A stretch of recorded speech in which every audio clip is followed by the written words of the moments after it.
Hey guys, how are you all? Welcome back to the channel. This is my new channel, so please support us. Now let's start today's story on what if Harry Potter became Smallville's young wizard. But before we begin, comment 2 blue hearts, be sure to subscribe to our channel, like this video, and share it with your friends. Also, watch till the end because this story is going to be amazing. And don't forget to check out our Patreon for exclusive Harry x Hermione uncensored spicy versions, link is in the description. Now, let's begin the story. Chapter 1. The boy who fell the night Voldemort died the first time. The sky above Godric's Hollow split like a wound. It happened in the space between one heartbeat and the next. The killing curse rebounded off the forehead of a 15-month-old boy, and the resulting explosion of dark magic and maternal sacrifice sent shockwaves rippling through dimensions that most wizards didn't even know existed. The cottage at Godric's Hollow collapsed inward. The Dark Lord's body disintegrated into ash and vapor. And somewhere in the wreckage, wrapped in a blanket woven through with protective enchantments so powerful they hummed against the skin, baby Harry James Potter began to cry. Albus Dumbledore arrived 3 hours later, trailing silver smoke from a device he'd invented specifically to monitor the Potter residence. He found Hagrid already there, enormous shoulders shaking with grief as he pulled the boy from the rubble. Lily Potter lay crumpled at the base of the crib, her red hair fanned across the dusty floor, her green eyes open and empty and still beautiful. James was downstairs, his wand still clutched in his hand, his glasses cracked but somehow still on his face. "Give the boy to me, Hagrid," Dumbledore said softly. But when the half-giant lifted Harry from the wreckage, something happened that neither of them expected. The blanket, Lily's blanket, the one she'd spent months enchanting with every protective charm she knew, the one she'd stitched runes into with thread made from unicorn hair, flared with a light so bright it turned the ruined nursery into a cathedral of white fire. Hagrid stumbled backward. Dumbledore raised his wand. The light condensed around the child, pulling tight like a cocoon, and Harry Potter vanished. Not apparated, not port-keyed. Something else entirely. Something that operated on principles Dumbledore had only ever theorized about. The sacrifice Lily made, combined with the enchantments on the blanket, combined with the raw magical energy released by the destruction of a fragment of Voldemort's soul, had created a one-time, unrepeatable event. A magical shockwave so powerful it punched through the fabric of space itself and sent Harry Potter to the safest place the magic could find. Not Privet Drive. Not the Dursleys' doorstep, where Dumbledore had planned to leave him. Somewhere else entirely. Somewhere far, far away.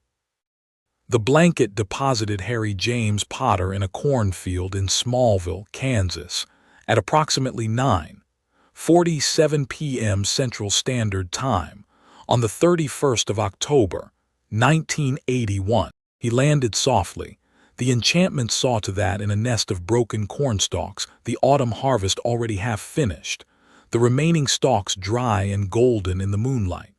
He cried for exactly 43 seconds, then stopped, distracted by a firefly that had landed on his nose.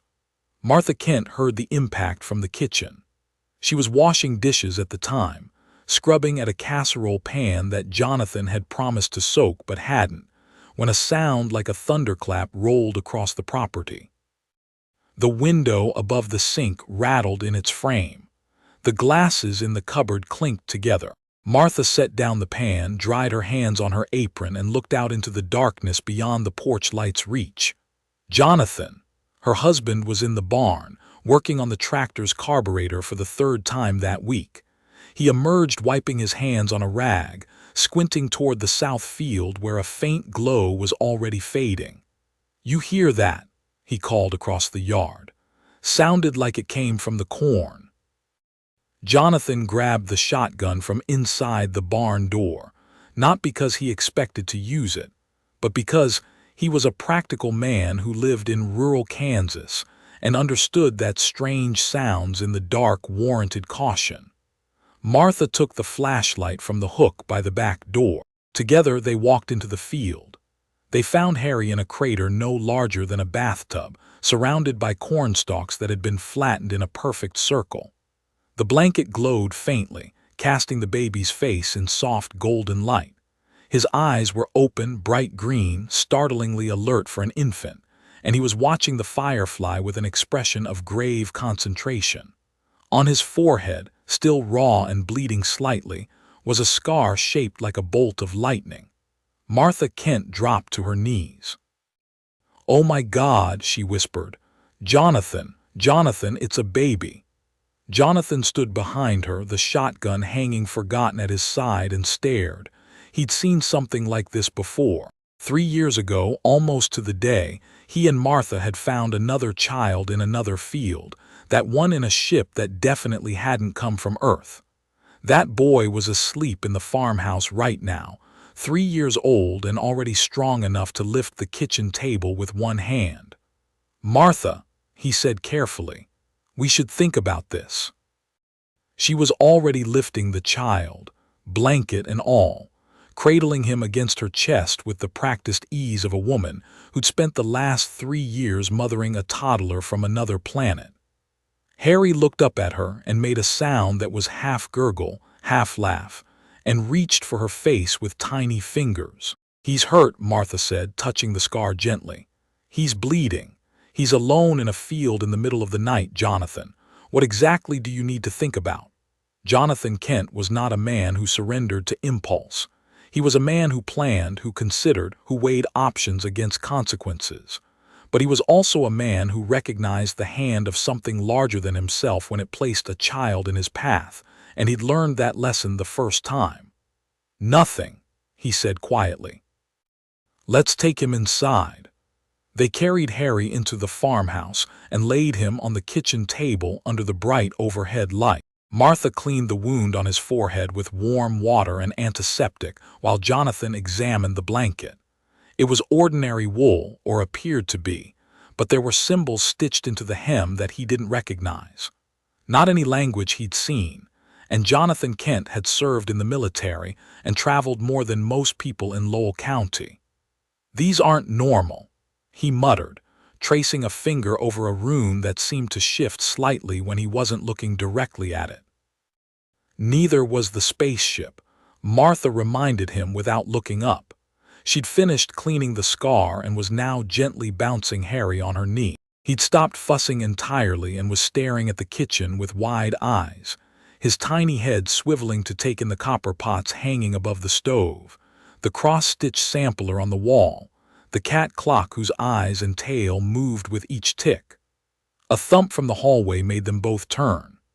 3-year-old Clark stood in the doorway in his pajamas, the ones with little tractors on them, his dark hair sticking up at every angle, his blue eyes still foggy with sleep. He looked at the baby in Martha's arms, then at his father, then back at the baby. "Who's that?" he asked. Martha and Jonathan exchanged a look, the kind of look that married couples develop over years, the kind that communicates entire conversations in a single glance. "This is your brother," Martha said. Clark walked over, stood on his tiptoes, and peered at Harry with the intense scrutiny that only a toddler can manage. Harry peered back. For a long moment the two boys simply stared at each other, the last son of Krypton and the boy who lived, though neither of them knew those titles yet, and it would be years before either title mattered. Then Clark reached out and gently poked Harry's nose. Harry laughed. Clark grinned. "He's little. He'll grow," Jonathan said, and despite everything, despite the impossibility of it all, despite the questions that would need answers and the lies that would need to be told, he smiled. The first week was chaos, the way all first weeks with a new child are chaos, multiplied by the fact that Harry Potter was not an ordinary baby. His accidental magic began almost immediately, though the Kents didn't have a word for it yet.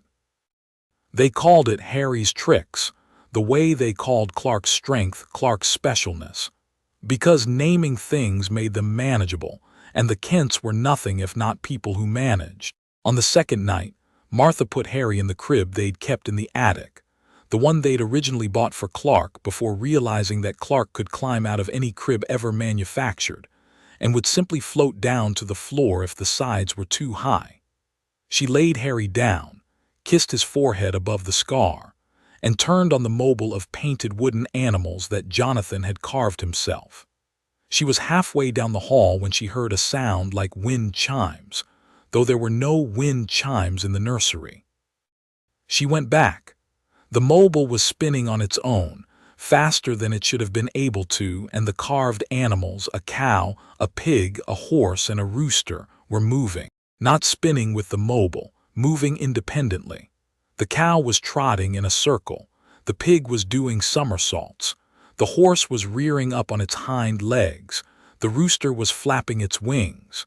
Harry was watching them with delight, his arms waving, his green eyes tracking the animals as they performed their impossible dance. Martha watched for a long moment. Then she went to the hall closet, got an extra blanket, came back, laid it over Harry, and went to bed.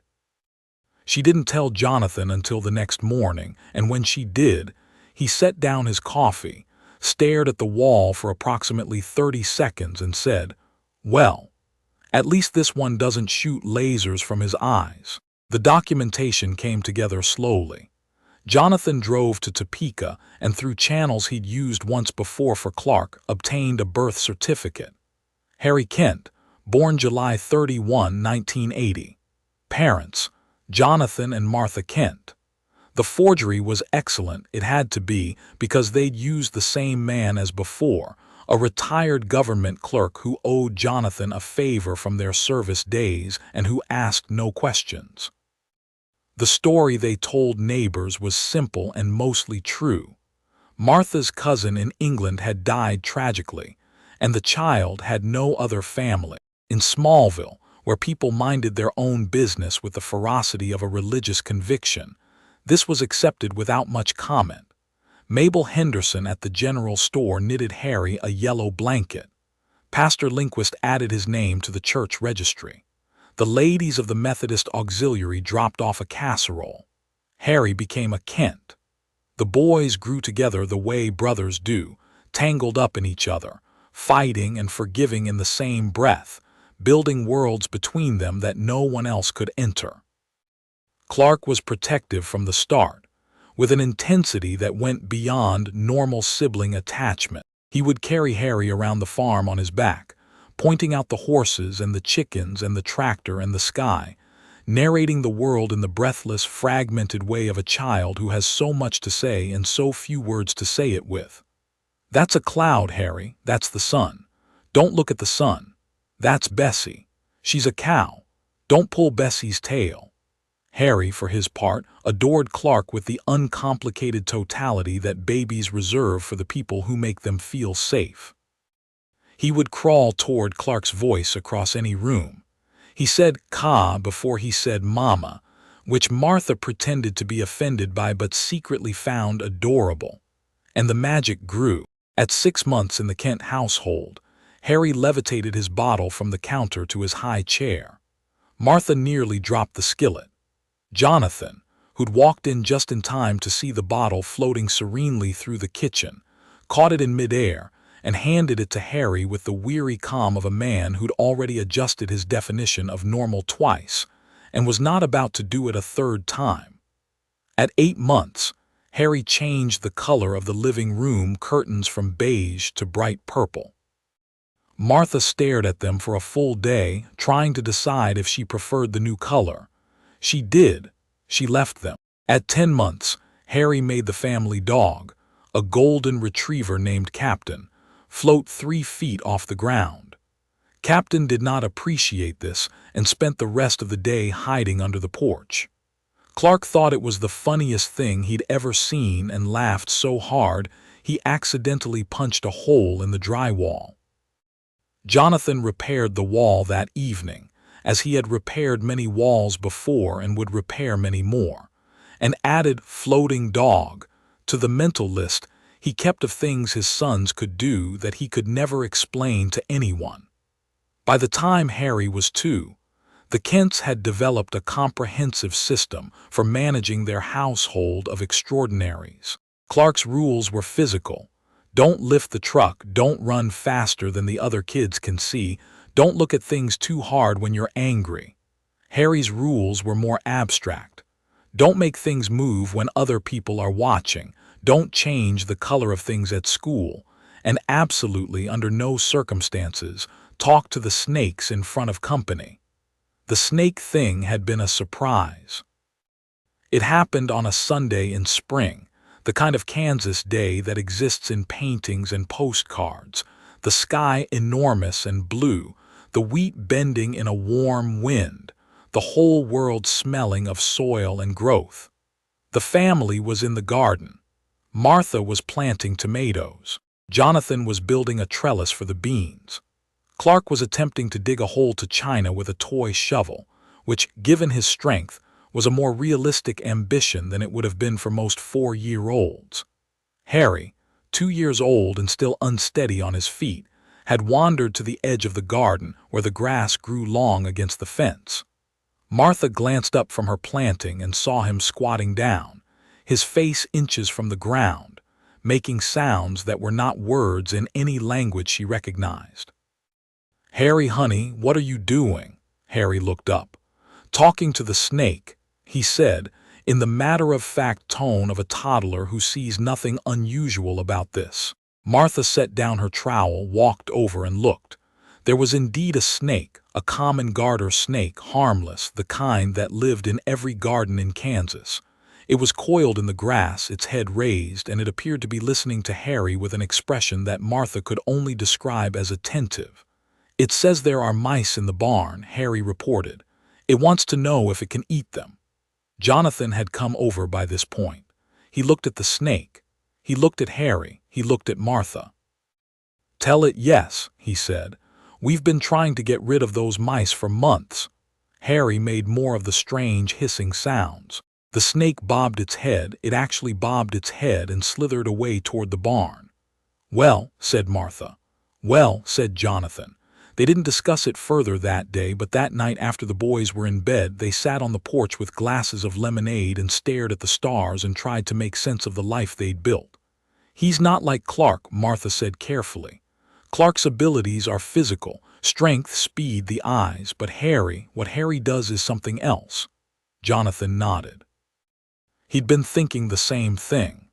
Clark was extraordinary in ways that could be explained, at least theoretically, by alien biology. Different planet, different sun, different physical capabilities. It was strange, but it was science, or at least it was something that science might eventually explain. Harry was different. Harry defied explanation. Objects moved without being touched. Colors changed without cause. Animals understood him when he spoke in sounds that weren't sounds. Whatever Harry was, it wasn't alien. It was something else, something that felt older and deeper and more mysterious than even the boy from the stars sleeping in the next room.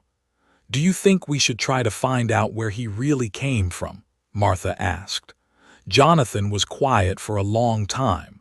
The crickets sang. The porch light attracted moths that threw shadows the size of birds against the wall. "He came from a cornfield," Jonathan said finally, "just like Clark. He came to us, Martha. That's where he's from here."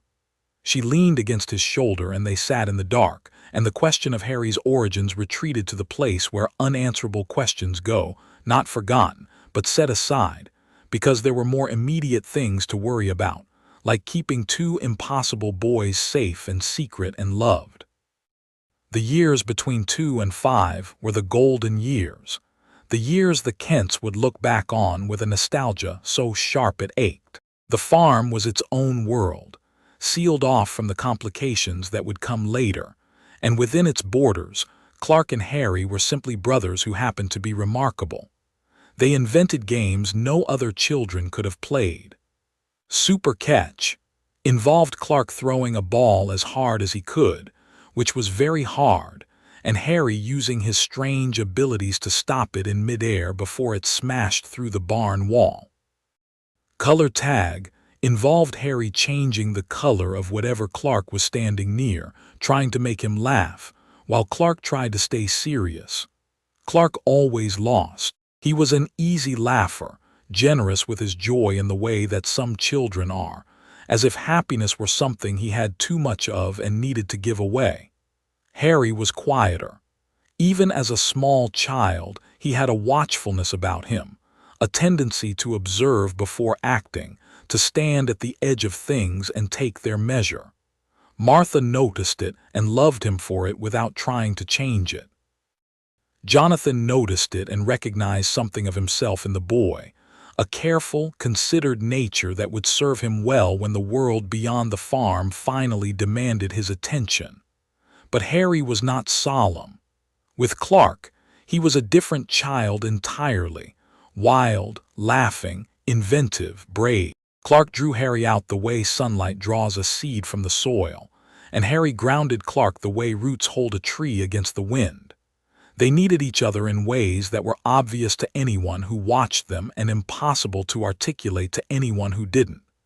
When Harry was 4, something happened that changed the Kents' understanding of both their sons. It was a Tuesday in November, cold for Kansas, the sky the color of old pewter. Jonathan was repairing the fence in the north pasture, and he'd brought both boys with him because Martha was in town, and he didn't trust them alone in the house. Clark, at 7, was nominally helping, which meant he was hammering fence posts into the frozen ground with his bare hands, while Jonathan pretended not to notice that a 7-year-old shouldn't be able to drive a wooden post through permafrost like it was warm butter. Harry was sitting on the tailgate of the truck, wrapped in a coat that was slightly too big for him, reading a picture book about dinosaurs. He'd taught himself to read at 3, which was another thing the Kents had quietly added to the list of things they couldn't explain. The bull got loose. Angus, 2,000 pounds of black Angus beef cattle with a disposition that could charitably be described as difficult, had been agitated all morning, pacing his enclosure, bellowing at the gray sky. When Jonathan's back was turned, Angus charged the fence, broke through the weakened section that Jonathan hadn't gotten to yet, and came thundering across the pasture directly toward the truck where Harry sat.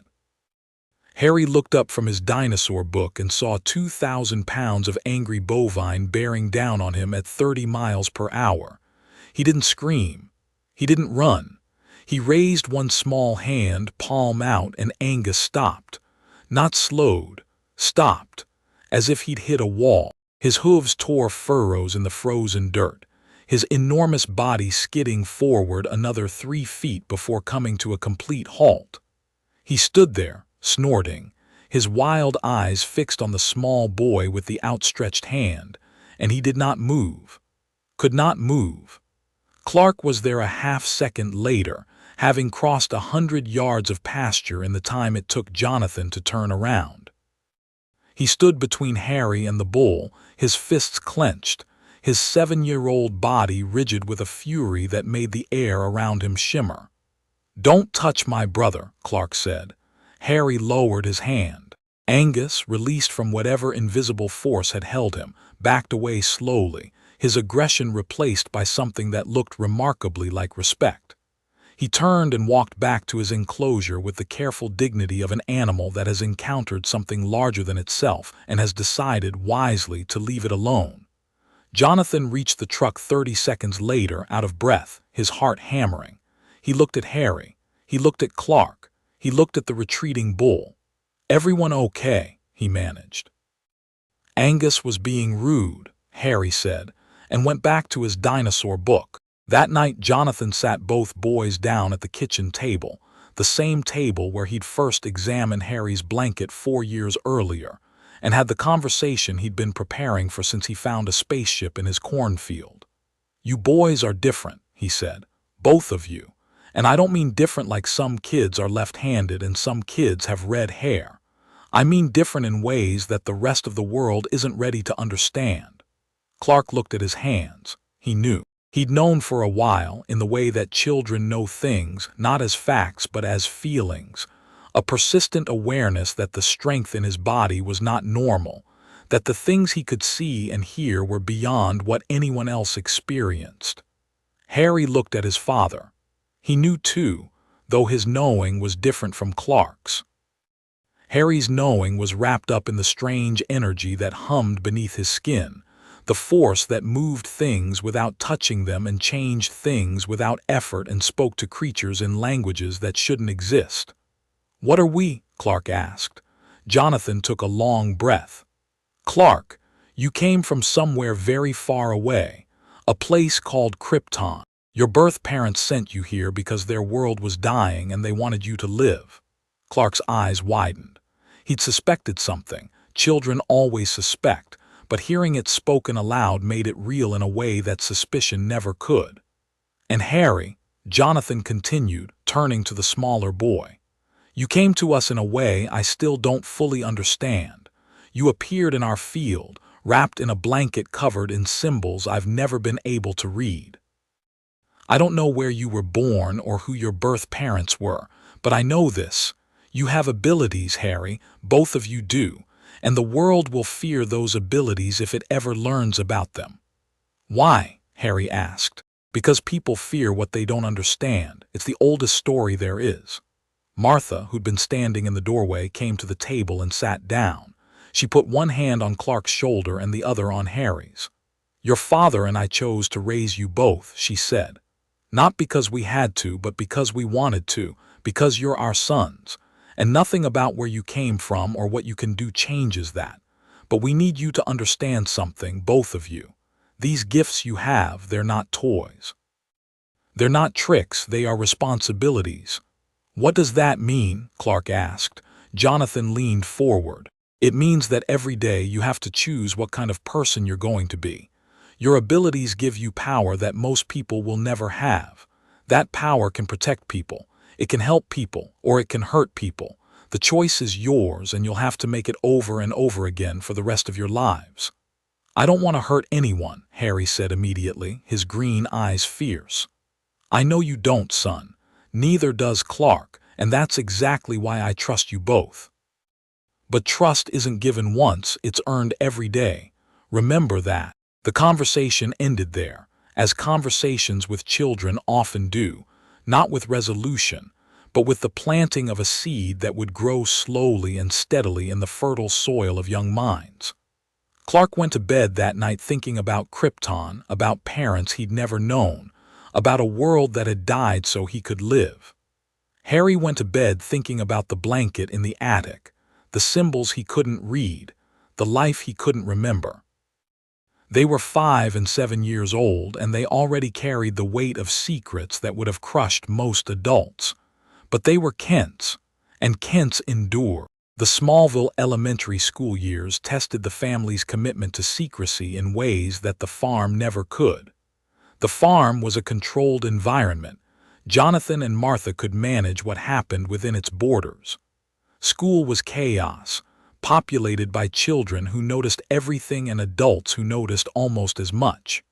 Clark entered first grade already able to outrun a car, hear conversations from across the building, and see through walls. He learned to suppress these abilities with a discipline remarkable for a child his age, coached by Jonathan, who drilled into him the importance of being ordinary. "Be Clark Kent," Jonathan would say. "Not Krypton, not the boy from the sky, just Clark, the farmer's kid who likes books and is bad at sports." Clark was, in fact, excellent at sports, which made pretending to be bad at them one of the more challenging deceptions of his young life. He learned to run just fast enough, throw just far enough, jump just high enough. He learned to flinch when baseballs came at his head, even though baseballs couldn't hurt him. He learned to lose at arm wrestling. Harry's concealment was more difficult because Harry's abilities were less physical and therefore less predictable. Clark could choose not to use his strength. Harry's magic had a mind of its own. In kindergarten, Harry made the classroom hamster talk, not in Parseltongue, actual English words, coming from the mouth of a golden hamster named Mr. Whiskers, who announced to the horrified class that he was tired of running on his wheel and would like some real food, please. The teacher fainted. The students screamed. Harry sat in his chair looking stricken, his small hands clenched in his lap, knowing he'd done something wrong but not understanding what. Jonathan was called to the school. He sat in the principal's office and explained, with the calm authority of a man who'd rehearsed this kind of thing, that the children had obviously been playing a game and the teacher had overreacted. The principal, who had known Jonathan Kent for 20 years and considered him one of the most reliable men in the county, accepted this explanation. The hamster did not speak again. Harry made sure of that, though it did seem noticeably more content in the weeks that followed. There were other incidents. In first grade, Harry got angry at a boy who was picking on a smaller child, and every window in the classroom cracked simultaneously. In second grade, he accidentally turned the school's entire supply of white chalk into sticks of solid chocolate. In third grade, during a spelling bee, the words he was asked to spell appeared in glowing letters in the air in front of him. Each incident required damage control. Jonathan and Martha developed a playbook: arrive quickly, speak calmly, offer plausible explanations, and if necessary, imply that whoever reported the incident might benefit from a vacation. It worked more often than it should have, partly because the incidents were so bizarre that no rational adult wanted to believe they'd actually happened, and partly because the Kents were the most respected family in Smallville, and no one wanted to call them liars. But Harry felt each incident like a wound. He was not like Clark, who could compartmentalize his abilities and his identity with a precision that bordered on superhuman in its own right. Harry's magic was part of him in a way that Clark's strength was not part of Clark. It was woven into his emotions, his thoughts, his very sense of self. Suppressing it felt like holding his breath. He could do it for a while, but eventually something would give. Martha saw this and worried. She watched her younger son grow quieter as the years passed, more careful, more guarded. She watched him pull away from classmates who got too close, afraid of what might happen if he let his guard down. She watched him sit alone at lunch, reading books about mythology and folklore, searching, she realized, for stories about people like him. He needs to know he's not the only one, Martha told Jonathan one night after the boys were in bed. Clark has the ship. He has the crystals from Krypton. He knows there were others like him, even if they're gone, but Harry has nothing. He has a blanket and a scar and a world that doesn't make sense.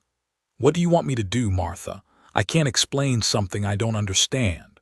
I know, but we can't let him grow up thinking he's a mistake. Something out there put him in our field. Something knew he'd be safe here. And whatever that something is, it's connected to who he really is. He deserves to find out. Jonathan agreed, though he had no idea how to deliver on that promise. The symbols on the blanket remained indecipherable. The scar on Harry's forehead never faded, and the strange things Harry could do only grew stranger and more powerful as he aged. But somewhere across the Atlantic, in a castle hidden from the non-magical world by enchantments 1,000 years old, a quill scratched a name in a great leather-bound book, and had been scratching it every year on the same date since a night when a boy vanished from the wreckage of a cottage in Godric's Hollow. Harry Potter, the book said. Location, unknown. The quill hesitated, then added as if unsure, Kansas. The clock was ticking. The wizarding world was searching. And in Smallville, two brothers played in a cornfield, unaware that the universe had plans for both of them that extended far beyond the borders of Lowell County. Harry turned 5 on July 31st, and Clark, who took birthdays very seriously, spent the entire morning decorating the barn with streamers he'd hung by floating up to the rafters when he thought no one was looking. Martha baked a cake shaped like a lightning bolt, which she immediately regretted because it made Harry touch his scar and go quiet for a moment. But then Clark picked him up, spun him around at approximately the speed of sound, and deposited him in front of a pile of presents. And the moment passed. The gifts were modest. The Kents were not wealthy people. Jonathan gave Harry a pocket knife with a bone handle, the same kind his own father had given him. Martha gave him a new set of colored pencils and a sketchbook, because Harry had recently discovered a talent for drawing that was entirely natural and had nothing to do with magic. Clark's gift was a rock.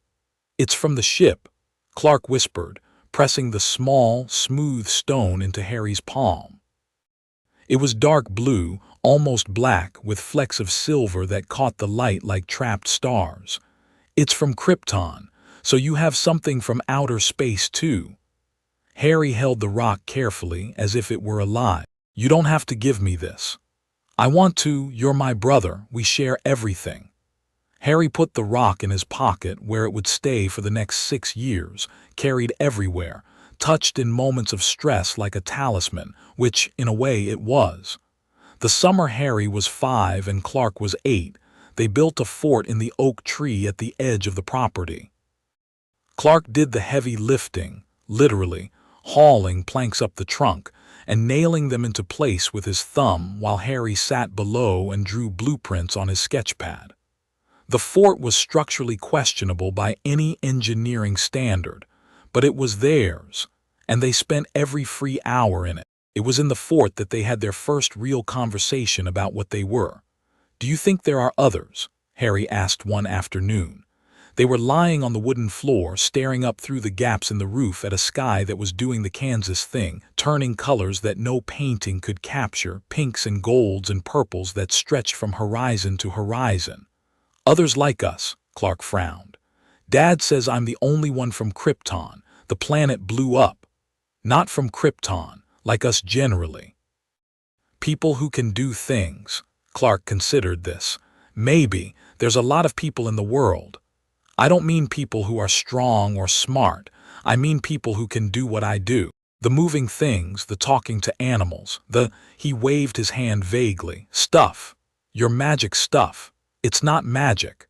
"It's definitely magic, Harry." Harry was quiet for a moment. The wind moved through the oak leaves, creating a sound like applause. "What if I'm the only one?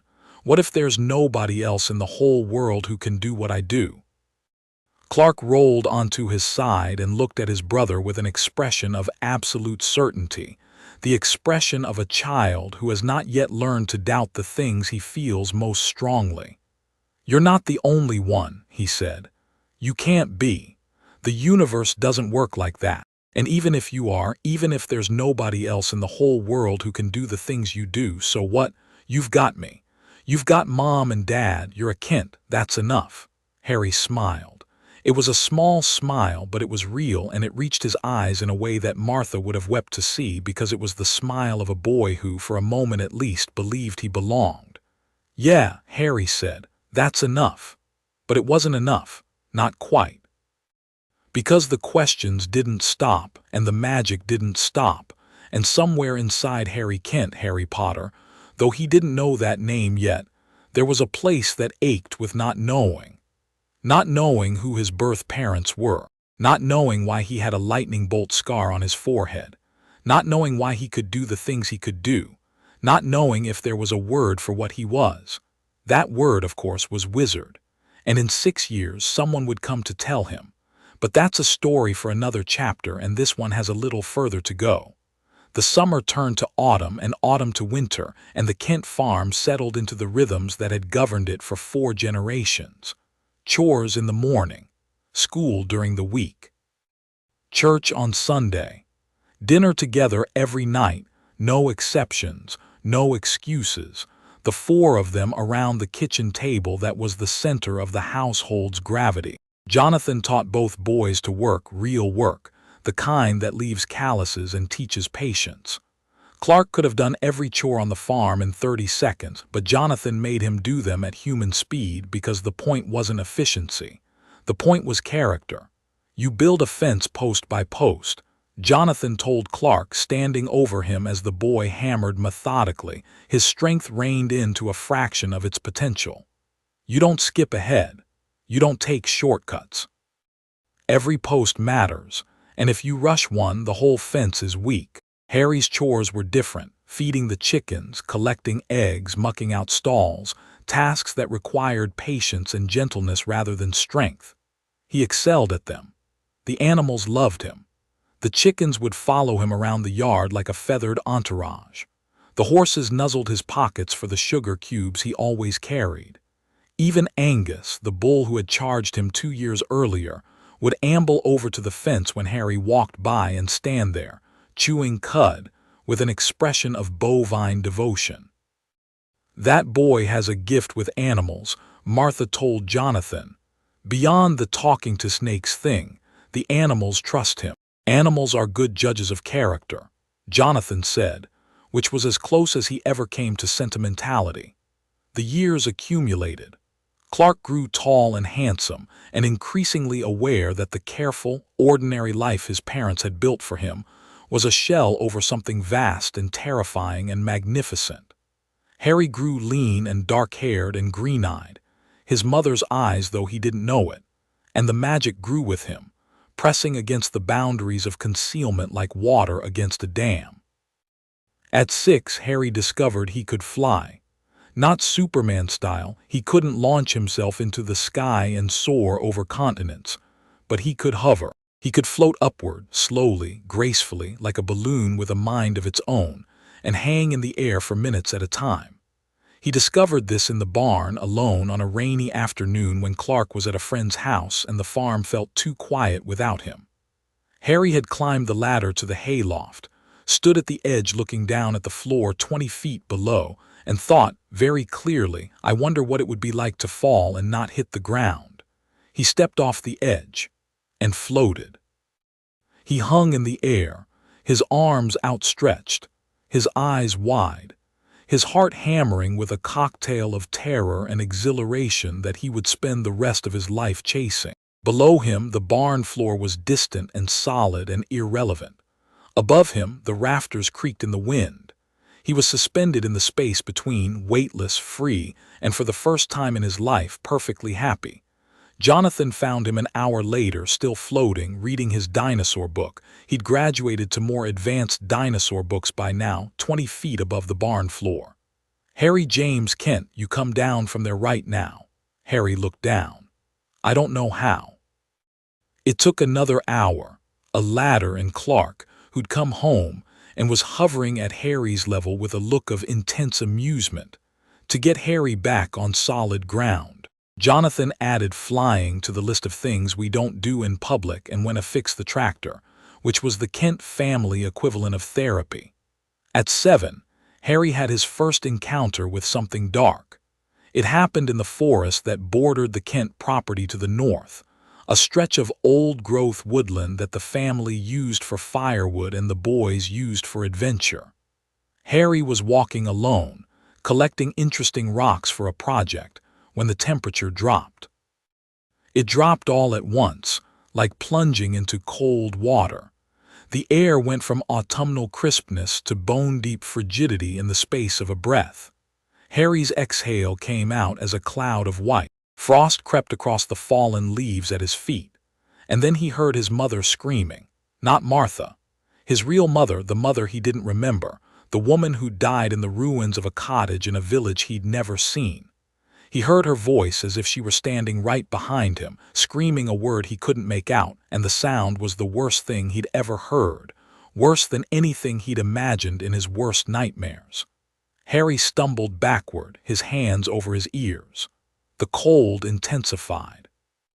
The trees around him went dark, as if something had drained the color from the world, and in the shadows between the trunks, something moved, something tall and cloaked and wrong, a figure that seemed to be made of the cold itself, gliding toward him with a horrible, rasping sound. Fear hit Harry like a physical blow. Not normal fear, not the kind you feel when a bull charges or a storm rolls in. This was existential fear, the kind that reaches into the deepest part of you and pulls out everything you've ever been afraid of and shows it to you all at once. He fell to his knees. And then something else happened. Something that came from the same place as the magic, deeper, maybe, or older, or both. A warmth bloomed in Harry's chest, starting at his heart and radiating outward, pushing back against the cold with a force that felt less like power and more like love. His mother's scream faded. The cold receded. The dark figure stopped, hesitated, and then impossibly turned and fled, dissolving into the shadows like smoke in wind. Harry knelt on the forest floor, shaking, crying, warm. He never told anyone about the figure in the woods. Not Jonathan, not Martha, not even Clark. He buried the memory the way children bury the things that terrify them, deep, where they can't be seen, but never deep enough to be forgotten. Years later, he would learn that the creature was a Dementor, a lost one, separated from Azkaban, drawn across the Atlantic by the same magical shockwave that had brought Harry to Kansas. He would learn that the warmth that saved him was the residue of his mother's sacrifice, the love that Lily Potter had woven into his very blood.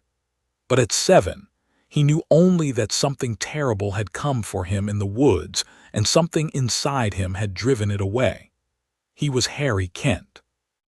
He was a boy who could do impossible things, and whatever was coming for him, whatever the future held, he would face it the way his father had taught him, post by post. No shortcuts. Every moment matters. The wind blew across the Kansas plains, carrying with it the scent of wheat and rain and possibility, and in a farmhouse at the edge of a small town that the rest of the world had forgotten, 2 brothers sat at a kitchen table and did their homework, and outside the window, the sky burned with the last light of a dying day, and everything was about to change. But not yet. Not yet. Chapter 1 end. Chapter 2. 2 kinds of strange. Clark Kent turned 10 years old on a Wednesday in June, and celebrated by accidentally setting the kitchen curtains on fire with his eyes. It happened at breakfast, the way most catastrophes in the Kent household happened, without warning, in the middle of something mundane. Martha had made pancakes, the kind with blueberries that Clark loved, and Jonathan was reading the Smallville ledger and drinking coffee that was too hot and too strong, the way he'd drunk it every morning for 20 years. Harry was at the table with his sketchbook, drawing a portrait of Captain the dog, who was asleep on the kitchen floor in a patch of sunlight. Clark reached for the syrup. His eyes itched. They'd been itching all week, a sensation like tiny pins pressing against the backs of his eyeballs, and he rubbed them with the heel of his hand. When he opened them, 2 beams of red light shot from his pupils and struck the curtains above the sink. The curtains were the purple ones, the ones Harry had accidentally changed from beige 6 years earlier and Martha had decided she preferred. They went up like tissue paper, flames crawling toward the ceiling with hungry speed. Martha screamed. Jonathan dropped his newspaper. Harry raised his hand and the fire went out, not slowly. Not the way fire goes out when you throw water on it, sputtering and steaming and fighting for survival. The fire simply stopped existing. One moment it was there, orange and hot and dangerous, and the next it was gone, replaced by a thin layer of frost across the charred fabric, as if Harry had not merely extinguished the flames but reversed them, turning heat into cold through an act of will that defied every known law of thermodynamics. Everyone stared at the curtains. "Sorry," Clark said, his face white with horror. "Me too," Harry said, looking at the frost on the curtains with an expression that suggested he wasn't entirely sure what he'd just done. Jonathan set down his coffee. "Clark, go sit in the barn. Don't look at anything. Harry, we need to talk about temperature." The heat vision was the latest in a series of developments that had been escalating since Clark turned 9. First came the super hearing, the ability to hear conversations from miles away, which had nearly driven Clark insane before Jonathan taught him to filter the noise. Then came the X-ray vision, which Clark discovered during a particularly boring math class when he realized he could see through his textbook to the answer key on the teacher's desk. He'd told Jonathan about that one immediately, which Jonathan appreciated and also found deeply inconvenient, because it meant he had to have a conversation about ethics with a 9-year-old who could cheat on every test for the rest of his life without ever getting caught. Just because you can do something doesn't mean you should, Jonathan had said, a phrase that had become the unofficial Kent family motto. Clark, to his credit, never cheated. Not once. He earned every grade on his own merits, which meant he got B's in math instead of A's, and he was fine with that. The B's were honest. Clark Kent was many things, but dishonest was not one of them. The heat vision, though, that was different from the other abilities. The hearing and the sight were passive. They happened whether Clark wanted them to or not. The heat vision was active, it was destructive, and it scared him. What if I hurt someone? Clark asked Jonathan that afternoon in the barn, sitting on a hay bale with his head in his hands. What if I'm at school and my eyes itch and what if I burn someone? Jonathan sat beside him. The barn was quiet, the horses dozing in their stalls, dust motes drifting in the light that fell through the high windows. Then we practice, he said. Every day until you have control, until it's as natural as breathing. What if I can't control it? You can, you control everything else. This is different, Dad. This one can kill. Jonathan was quiet for a moment. Then he put his hand on Clark's shoulder carefully, because Clark was at the age where physical affection from parents was starting to feel complicated, and Jonathan respected that. Clark, when you were 3 years old, you picked up the tractor, the whole tractor. You carried it across the yard because you wanted to see the cat that was hiding underneath it. If you dropped that tractor, it would have crushed you, or it would have, if you were anyone else. The point is, you've been dangerous since the day you arrived. And every single day since then, you've chosen not to hurt anyone. That's not luck. That's character. You have this, son.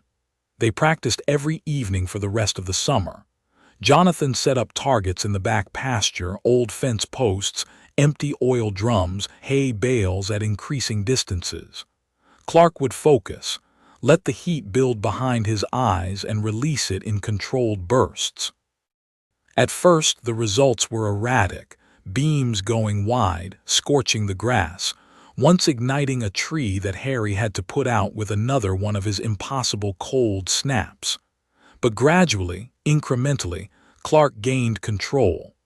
By August, he could light a candle from 50 yards. By September, he could write his name in a steel plate with the precision of a laser.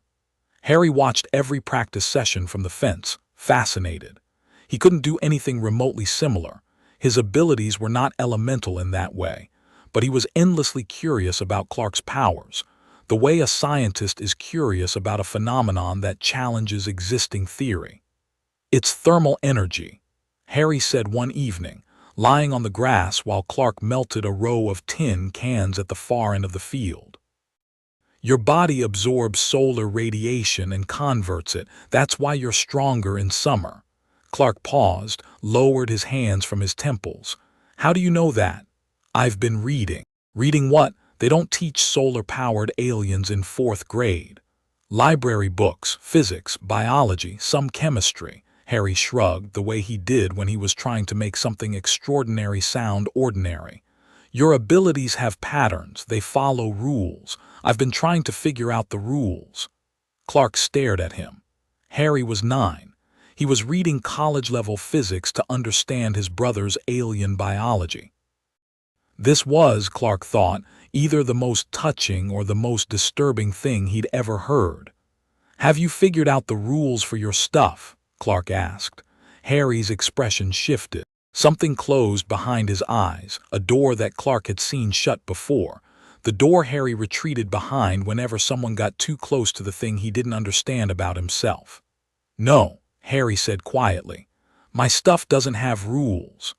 This was not entirely true. Harry's abilities did have rules, but they were the rules of magic, not science, and no amount of physics textbooks would reveal them. Magic operated on principles of intent and emotion and will. It responded to desire, amplified by focus, shaped by language and gesture and the mysterious architecture of the wizard's inner life. It could not be measured in joules or watts or lumens. It could not be graphed or predicted or reproduced under laboratory conditions. It was, in the strictest sense, impossible, and it happened anyway. Harry had been testing his abilities in secret for years.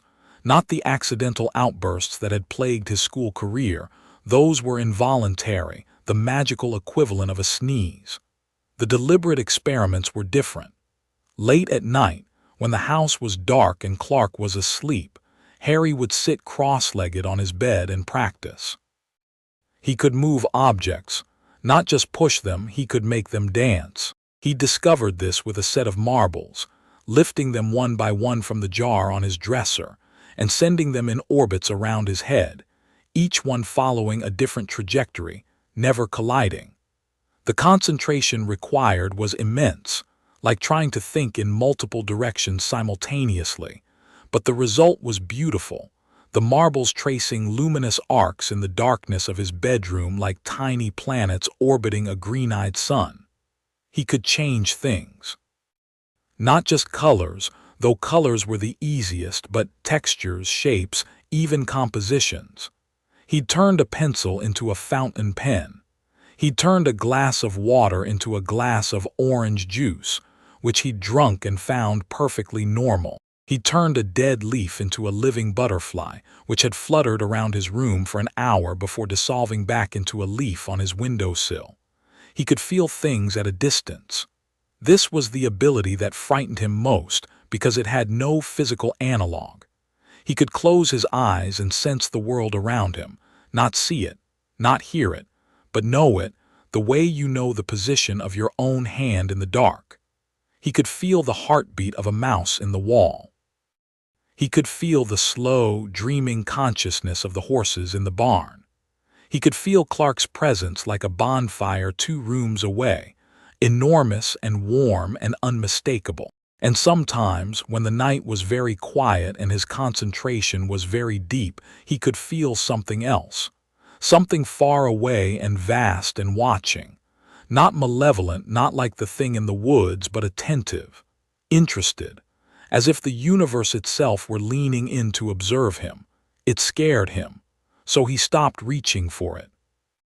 He pulled his awareness back to the farm, to the house, to his room, to the marbles circling his head in their silent, impossible dance, and he didn't tell anyone about the thing he'd felt watching. Some fears are too large to share, even with the people you love most. The fall of Harry's 9th year brought 2 events that would alter the trajectory of the Kent family's carefully constructed normalcy. The first was Lex Luthor. Lex was 16, bald as an egg since a meteor shower incident in his childhood, and already possessed of an intelligence that made most adults uncomfortable. His father, Lionel Luthor, billionaire, industrialist, and by most accounts a thoroughly unpleasant human being, had been buying property in Smallville for years, slowly and quietly, the way a python acquires territory by existing near things smaller than itself until they stop resisting. Luthor Corp had already taken over the old fertilizer plant. Now Lionel was buying farmland, making offers that were generous enough to be suspicious to anyone paying attention and irresistible to anyone who wasn't. 3 families on the Kent's Road had already sold. The Hendersons.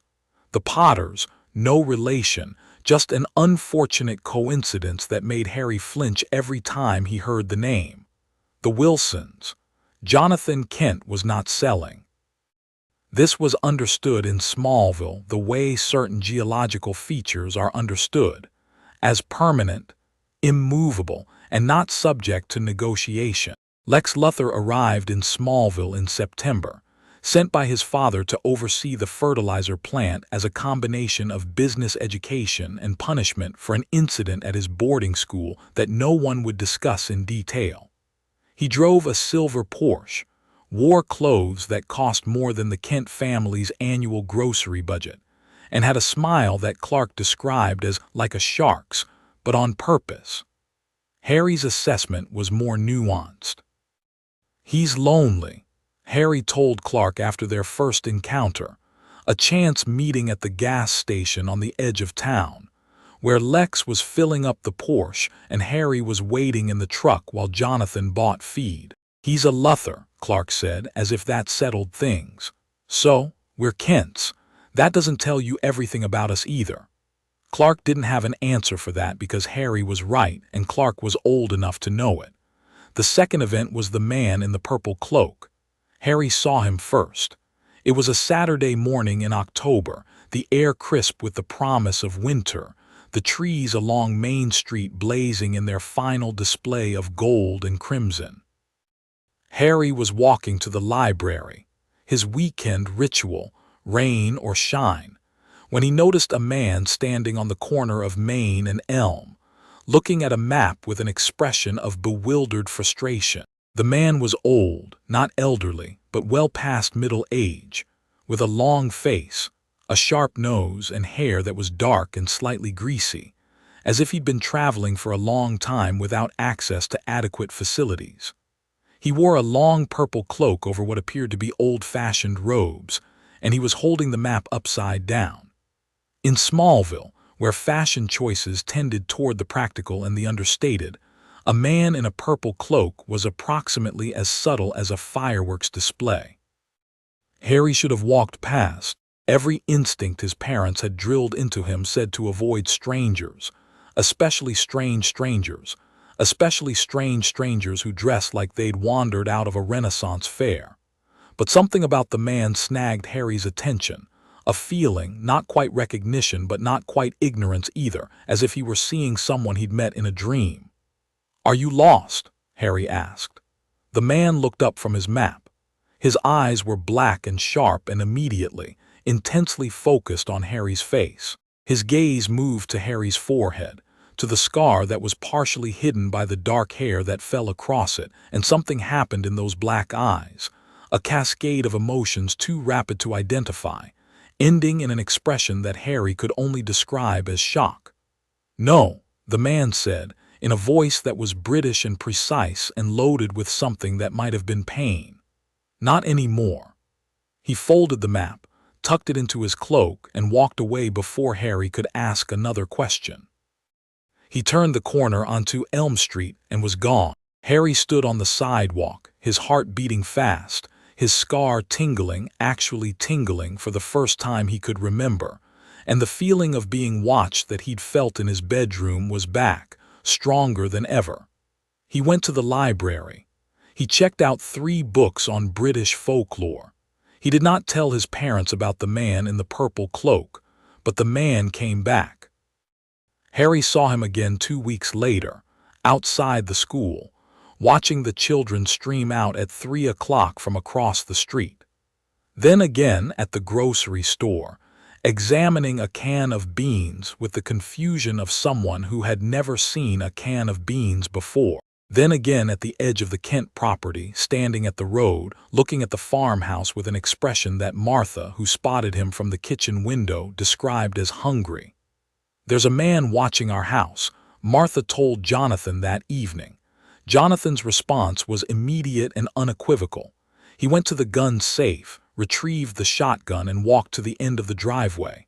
The man was still there, standing in the dusk like a peculiar scarecrow. "Can I help you?" Jonathan said in the tone he used when he meant the exact opposite. The man looked at Jonathan with those sharp black eyes. "You are Jonathan Kent." "I am, and you're on my property." "I mean no harm. I am looking for someone." "There's nobody here for you to find. Move along." The man hesitated.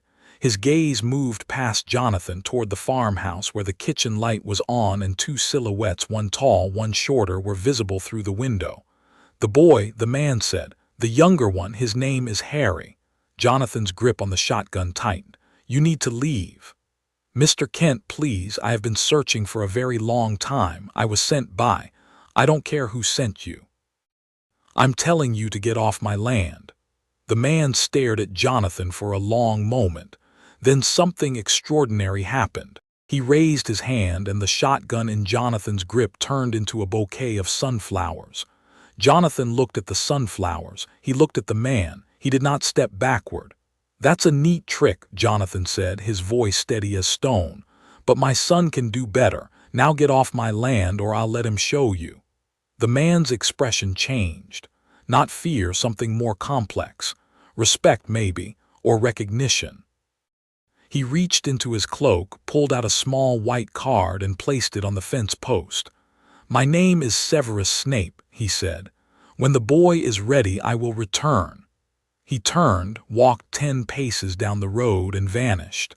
Not walked away, vanished. One moment he was there, his purple cloak billowing in the evening wind, and the next he was gone, leaving nothing behind but a white card on a fence post, and a farmer holding a bouquet of sunflowers where his shotgun used to be. Jonathan looked at the sunflowers for a long time. Then he looked at the card. It read, "Severus Snape Potions Master Hogwarts School of Witchcraft and Wizardry" below the printed text, in handwriting so precise it could have been typeset. "He has her eyes." Jonathan put the card in his pocket. He walked back to the house. The sunflowers turned back into a shotgun halfway across the yard, which he found more unsettling than the initial transformation. He put the gun in the safe, went to the kitchen, and sat down at the table. "Who was that?" Martha asked. "Trouble," Jonathan said, then more quietly, "or answers, I'm not sure which." He didn't show Martha the card that night, or the next night, or the night after that. He kept it in his wallet behind his driver's license, and sometimes he'd take it out and look at it and read the handwritten words and wonder what they meant. He has her eyes. Whose eyes? And how did this man, this wizard, because that's what the card said, and Jonathan Kent was not a man who denied evidence. How did this wizard know Harry's eyes? The questions burrowed into Jonathan's mind like seeds into soil, and he couldn't stop them growing. Meanwhile, the boys continued to grow in their own ways. Clark, at 12, was becoming something remarkable even by Kent family standards. His strength had passed any meaningful benchmark months ago. He could lift the barn if he needed to, though Jonathan had expressly forbidden testing this theory. His speed was similarly absurd. He'd run to Metropolis and back one Saturday morning before breakfast, a round trip of 600 miles, and arrived home without even breathing hard. But it was the flying that changed everything. It happened on a Tuesday in March, the sky gray and heavy with the promise of late-season snow. Clark was in the field, running, really running, not the careful, measured trot he used in public, and something shifted. The ground fell away. His feet were no longer touching the earth. He was airborne, rocketing upward with a force that punched through the cloud layer and deposited him in the brilliant blue of the upper atmosphere, where the air was thin and cold, and the curve of the planet was visible on the horizon. Clark hung there miles above the earth, and for the first time in his life he felt like himself.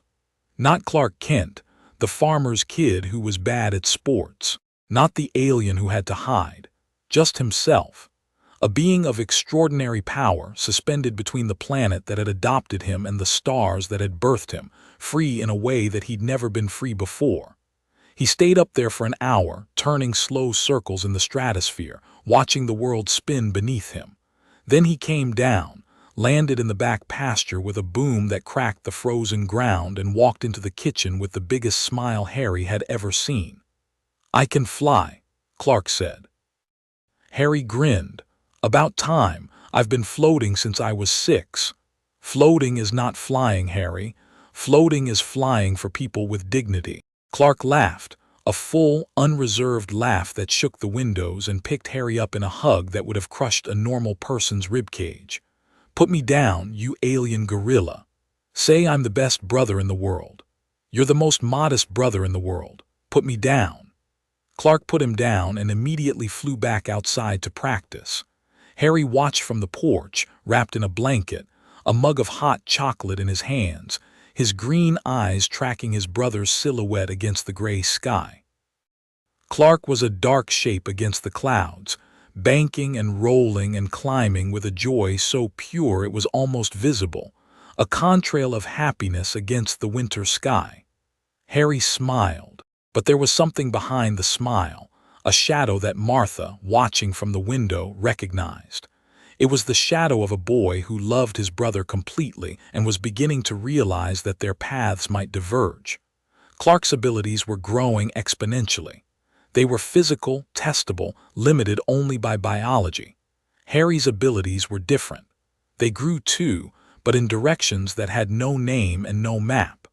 Clark was becoming something the world might one day celebrate. Harry was becoming something the world might never understand. The spring of that year brought a different kind of discovery. Harry was in the attic, looking for a box of old comics that Clark had promised to lend him when he found the blanket. He'd seen it before, of course. Martha had kept it in a cedar chest at the foot of the bed Harry no longer slept in. He'd moved to his own room at 7, and Harry had occasionally glimpsed it when she opened the chest for extra quilts in winter. But he'd never examined it closely. It was just a blanket. His blanket from when he was a baby, but just a blanket. Except it wasn't. He knew that the moment he touched it. The wool was warm, warmer than it should have been, warmer than the cool attic air could account for, and it hummed against his skin. The same hum he felt when he used his abilities, but external, coming from the fabric itself. He spread it out on the attic floor and looked at the symbols stitched into the hem. He could read them, not in the way you read English, decoding letters into sounds into meaning. He could read them the way you read a face, instinctively, holistically, the meaning arriving in his mind complete and whole without the intermediate step of translation. Protection, love, sacrifice, home. The symbols weren't a language. They were emotions, encoded in thread, stitched by someone who had loved the intended recipient with a ferocity that transcended death. Harry knelt on the attic floor and held the blanket and cried, not from sadness, but from the overwhelming realization that someone had loved him like this. Someone he'd never known, someone who'd given everything to keep him safe, had woven their love into wool and runes and magic, and it had carried him across an ocean and deposited him in a cornfield in Kansas, in the arms of a woman who would raise him as her own. He cried for a long time. Then he folded the blanket carefully, put it back in the cedar chest, went downstairs and hugged Martha so hard she spilled her tea. "What's that for?" she asked, smiling. "Just because," Harry said. Martha looked at him, really looked, the way mothers do when they're reading the story written on their child's face, and her smile softened into something deeper. She knew. She didn't know the specifics, but she knew. Mothers always do. "I love you too, sweetheart," she said. Harry carried the knowledge of the blanket inside him like a coal in his chest, warm, glowing, occasionally painful. It confirmed what he'd suspected, that he was not simply strange. He was something specific. There was a word for what he was, and there were others like him, and someone out there knew his name.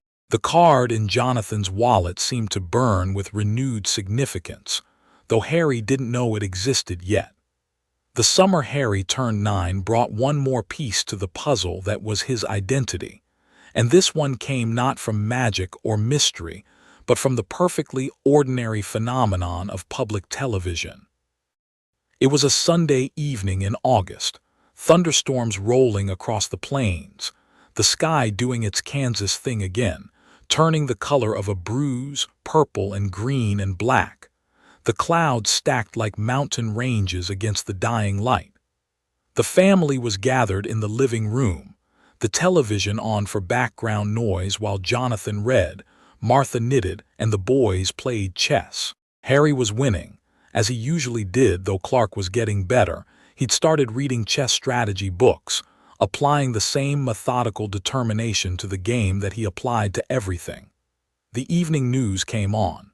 The anchor, a woman with perfect hair and a serious expression, was talking about an incident in Metropolis. A construction crane had collapsed on a busy street. 12 people were trapped. Emergency services were on the scene, but the crane was too heavy for conventional equipment. Then the footage changed. Shaky, handheld camera footage, someone's phone probably, showing the scene from a distance. The crane was massive, a twisted wreck of steel beams and cables sprawled across 3 lanes of traffic. Fire trucks and ambulances clustered around it like worried ants. And then a figure appeared.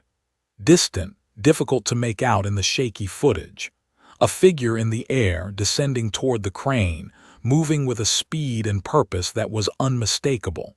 Jonathan looked up from his book.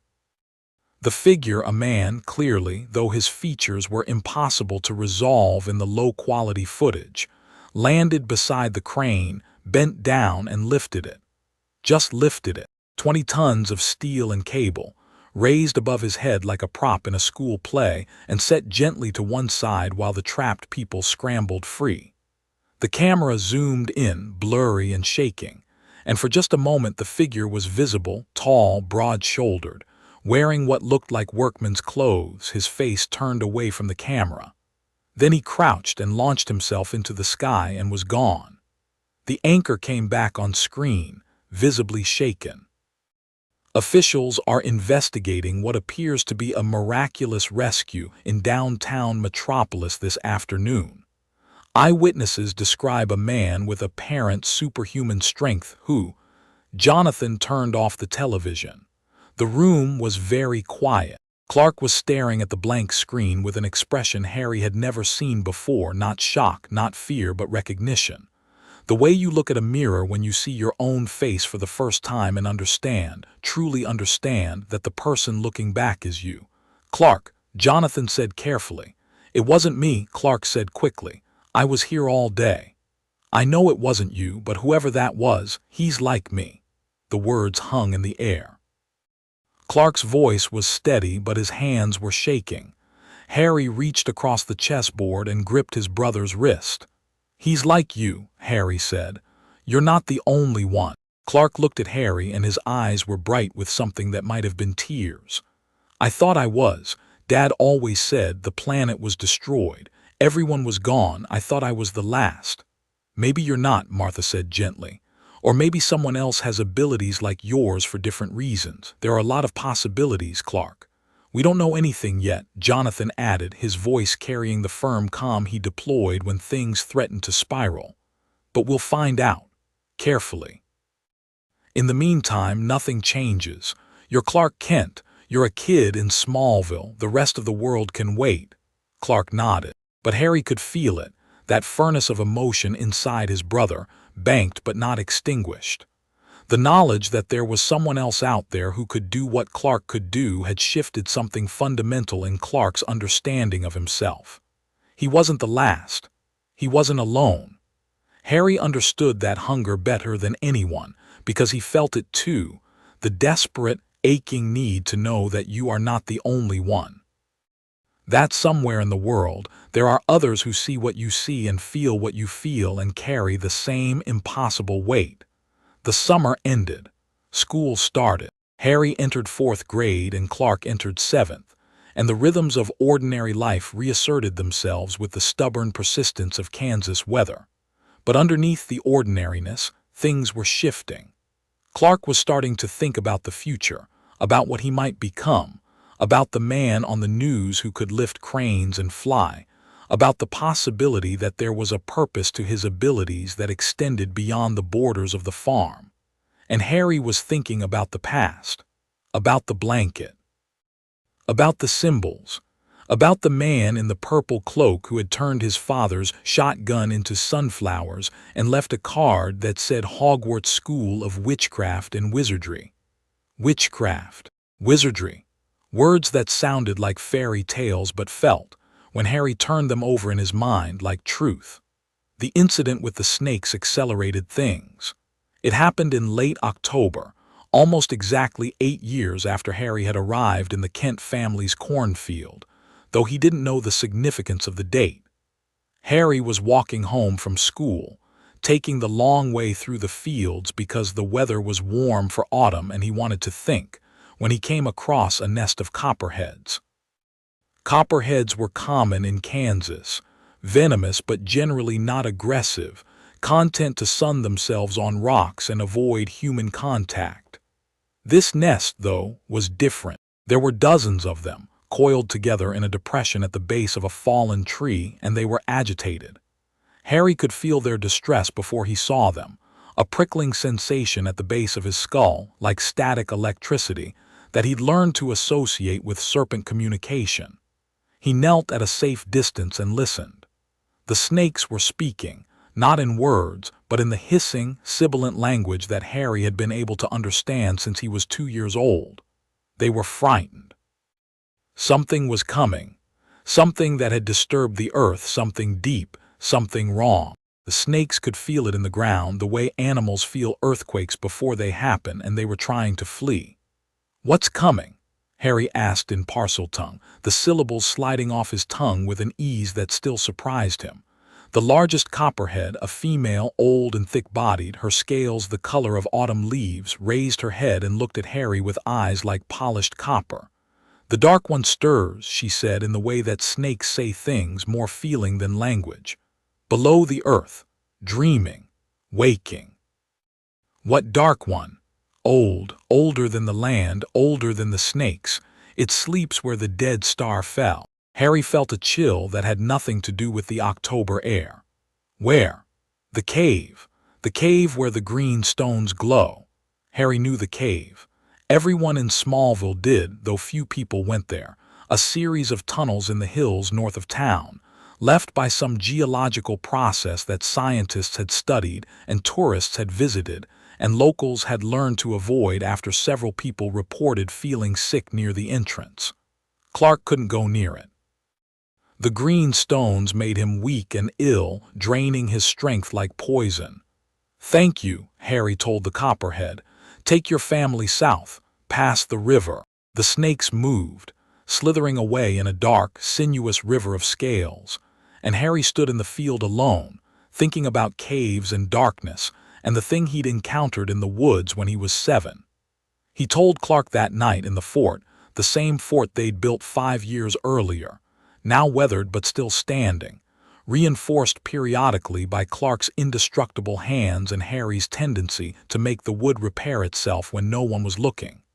"Something's in the caves," Harry said. "The snakes are scared." Clark's jaw tightened.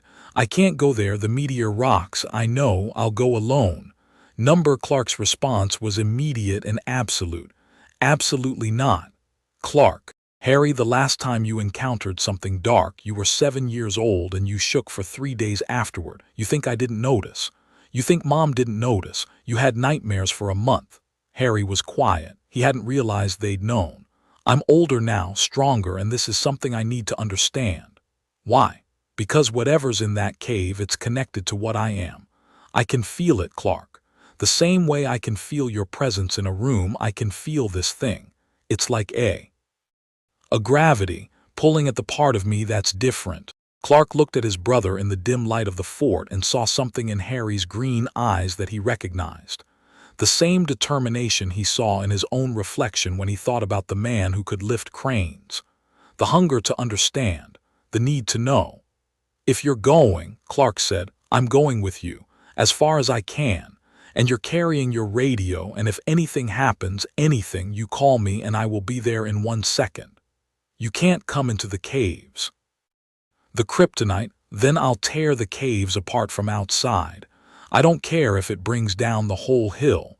If something hurts you, I will level everything between me and you." He meant it. Harry could see that he meant it. And the force of that love, that fierce, protective, unbreakable love was, Harry thought, more powerful than any magic he'd ever felt. "Okay," Harry said. "Tomorrow, after school." They went the next afternoon. Clark flew them to the hills, a trip that took 4 seconds and left Harry's hair standing on end, and landed at the mouth of the cave. The entrance was a wound in the hillside, dark and jagged, breathing cold air that smelled of mineral and age. Clark felt the kryptonite immediately. His skin went pale, his muscles tightened, and a sheen of sweat broke out on his forehead. "It's stronger than last time," he said through gritted teeth. "Stay here," Harry said. "I mean it, don't follow me." He walked into the cave. The darkness closed around him like a hand. The walls were rough limestone, dripping with moisture, and embedded in the rock at irregular intervals were shards of glowing green kryptonite, the remnants of Clark's destroyed homeworld, scattered across Kansas by the same meteor shower that had accompanied his arrival. The green glow gave the cave an underwater quality, shadows swimming and shifting on the walls. Harry moved deeper. The cave narrowed, then widened, then narrowed again, the passage twisting downward through the rock like a corkscrew. The air grew colder. The kryptonite glow grew brighter, and the pulling sensation, the gravity he described to Clark, grew stronger with every step. He found it in a chamber at the bottom of the deepest passage, 100 feet below the surface. It was a mirror, or it looked like a mirror, a slab of obsidian set into the cave wall, its surface perfectly smooth, perfectly dark, reflecting nothing. It was roughly the size of a door, and it was old. Not old like the cave was old, but old in a different way, old the way certain fairy tales are old, the way certain fears are old, the way the dark at the bottom of the ocean is old. Harry stood before it and felt the pull become a roar. The surface of the mirror rippled. Not physically, it remained still, solid, cold, but in some other dimension, some other layer of reality that Harry could perceive with the part of himself that was not entirely human. Images formed in the darkness, not reflections, visions. He saw a woman with red hair and green eyes, his eyes, he realized with a shock that nearly knocked him off his feet, standing in a nursery, holding a baby, singing a lullaby he almost remembered. He saw a man with messy black hair and glasses, laughing, reaching for the baby with an expression of love so concentrated it could have powered stars. He saw a flash of green light. He saw the woman fall. Harry screamed. The sound echoed through the cave, bouncing off the limestone walls, multiplying into a chorus of grief that seemed to come from everywhere at once. The mirror's surface shattered, not the glass, but the vision, the images fracturing into 1,000 pieces and dissolving into darkness. And then the mirror spoke, not in words, in feelings, in impressions, in a language older than speech. It told Harry what it was, a fragment of something called the Mirror of Arist, broken and scattered across the world, this shard drawn to the kryptonite's energy like a moth to flame. It showed the deepest desire of the heart, and Harry's deepest desire, the thing he wanted more than anything in the world, was to know where he came from. Now he knew, at least partly, he'd come from love, from a mother who died to save him and a father who died to protect them both. From a world he didn't remember, a world of magic and wonder and terrible danger. He walked out of the cave with tears on his face and a new understanding in his heart. Clark was waiting, pacing, radiating anxiety like heat. What happened? I heard you scream. Are you hurt? I'm not hurt. Harry wiped his eyes. I saw them, Clark, my birth parents, I saw them. Clark pulled his brother into a hug, and they stood there at the mouth of the cave. Two boys carrying the weight of worlds they barely understood, holding each other up the way they always had. Were they good people? Clark asked softly. Harry thought of the red-haired woman and the laughing man, and despite the grief, despite the green flash and the falling, he smiled. Yeah, he said, they were good people. They flew home in silence. Clark carried Harry gently, banking wide around the farm so they'd approach from a direction the neighbors couldn't see.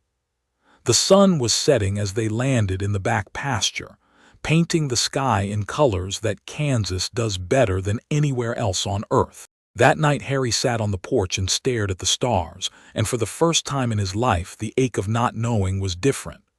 It was still there, vast, deep, probably permanent, but it was no longer empty. It had content now. It had faces and voices and a lullaby he almost remembered. Jonathan came out and sat beside him. He didn't speak for a long time. Then he reached into his wallet, pulled out a small white card and handed it to Harry. Harry read it. Severus Snape. Potions Master. Hogwarts School of Witchcraft and Wizardry. He has her eyes. "How long have you had this?" Harry whispered. "A while," Jonathan said. "I wasn't sure when to tell you. I'm still not sure. But you deserve to know, Harry. Whatever's out there, whatever answers are waiting, you deserve to find them." Harry held the card in both hands and felt the world shift beneath him, not dramatically, not with explosions or revelations, but with the quiet, tectonic certainty of a thing that has been waiting to happen for a very long time. "Hogwarts School of Witchcraft and Wizardry," Harry read aloud. "Witchcraft and wizardry," Jonathan repeated. "Makes a kind of sense, doesn't it?" Harry looked at the card, and then at the stars, and then at his father. "Yeah," he said, "it does." Inside the house, Clark lay on his bed and listened with ears that could hear a pin drop in the next county. He heard his brother's heartbeat slow from its anxious rhythm to something calmer, steadier. He heard Harry laugh, a soft, private laugh, the laugh of a person who has found a piece of themselves they didn't know was missing. Clark smiled in the dark. Two kinds of strange, he thought, two brothers, different origins, different powers, different destinies, but the same kitchen table, the same bedtime stories, the same father's voice saying, "Be good, be kind, be better than the world expects you to be." And the same stars above a Kansas farmhouse, burning in patterns that neither Krypton's science nor Earth's magic could fully explain. Clark closed his eyes. Harry held the card, and somewhere in Scotland, in a castle that had stood for 1,000 years, a quill scratched in a book, and the entry that had read "Location," unknown for nearly a decade, finally, slowly, triumphantly changed. Harry Potter. Location, Smallville, Kansas. Status, found. Chapter 2, end. Chapter 3. Letters and Legacies. The owl arrived on July 31st, Harry's 11th birthday, at precisely 7:14 in the morning. Martha was making breakfast. Jonathan was on his second cup of coffee. Clark was at the table, doing the crossword puzzle from the Smallville ledger with a pen, because he considered pencils an admission of potential failure. Harry was still asleep, having stayed up until 2 a.m. reading a book about medieval alchemy that he'd found at a used bookstore in Granville, a book whose illustrations moved when you weren't looking directly at them, a fact Harry had noticed and not mentioned to anyone. The owl hit the kitchen window with a thump that made Martha drop an egg. It was a barn owl, tawny feathers, heart-shaped face, enormous dark eyes, and it was carrying a letter. Not in its beak, in its talons. It sat on the windowsill, ruffled its feathers with an air of dignity that suggested it considered this delivery beneath it, and tapped the glass with its beak. Clark looked up from his crossword. "There's an owl at the window." "I can see that, Clark." "It has a letter." "I can see that too." Martha opened the window. The owl hopped inside, dropped the letter on the table with the precision of a postal worker, and turned its head to survey the kitchen with undisguised judgment. Its gaze lingered on the cat clock, on the copper pots, and on Captain the dog, who had raised his head from his bed in the corner and was staring at the owl with an expression of profound confusion. The letter was made of heavy parchment, sealed with red wax stamped with a coat of arms, a lion, a snake, a badger, and an eagle surrounding a large letter H. It was addressed in emerald green ink, in handwriting so elegant it looked like calligraphy. Mr. H. Potter II, bedroom, Kent Farm, Smallville, Kansas, United States of America. Jonathan set down his coffee. Martha set down her spatula. Clark set down his pen. They all looked at the letter and then at each other and then at the letter again. "It says Potter," Clark said quietly.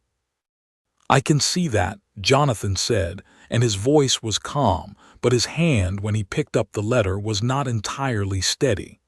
Martha went to wake Harry. She found him tangled in his sheets, his dark hair a catastrophe against the white pillow, his scar visible in the morning light that fell through the window. He'd grown in the last year. He was still lean, still smaller than Clark had been at the same age, but there was a wiriness to him now, a suggestion of strength that came not from muscle but from something deeper. "Harry, honey, wake up." He opened his eyes, green as the ink on the letter, green as the woman in the mirror's eyes, and blinked at her. "What time is it?" "Early. There's something downstairs for you, a letter." "A letter? From a school called Hogwarts." Harry was out of bed before Martha finished the sentence. He took the stairs 3 at a time, skidded into the kitchen on sock feet, and stopped. The owl was still on the table, preening. The letter was in Jonathan's hand.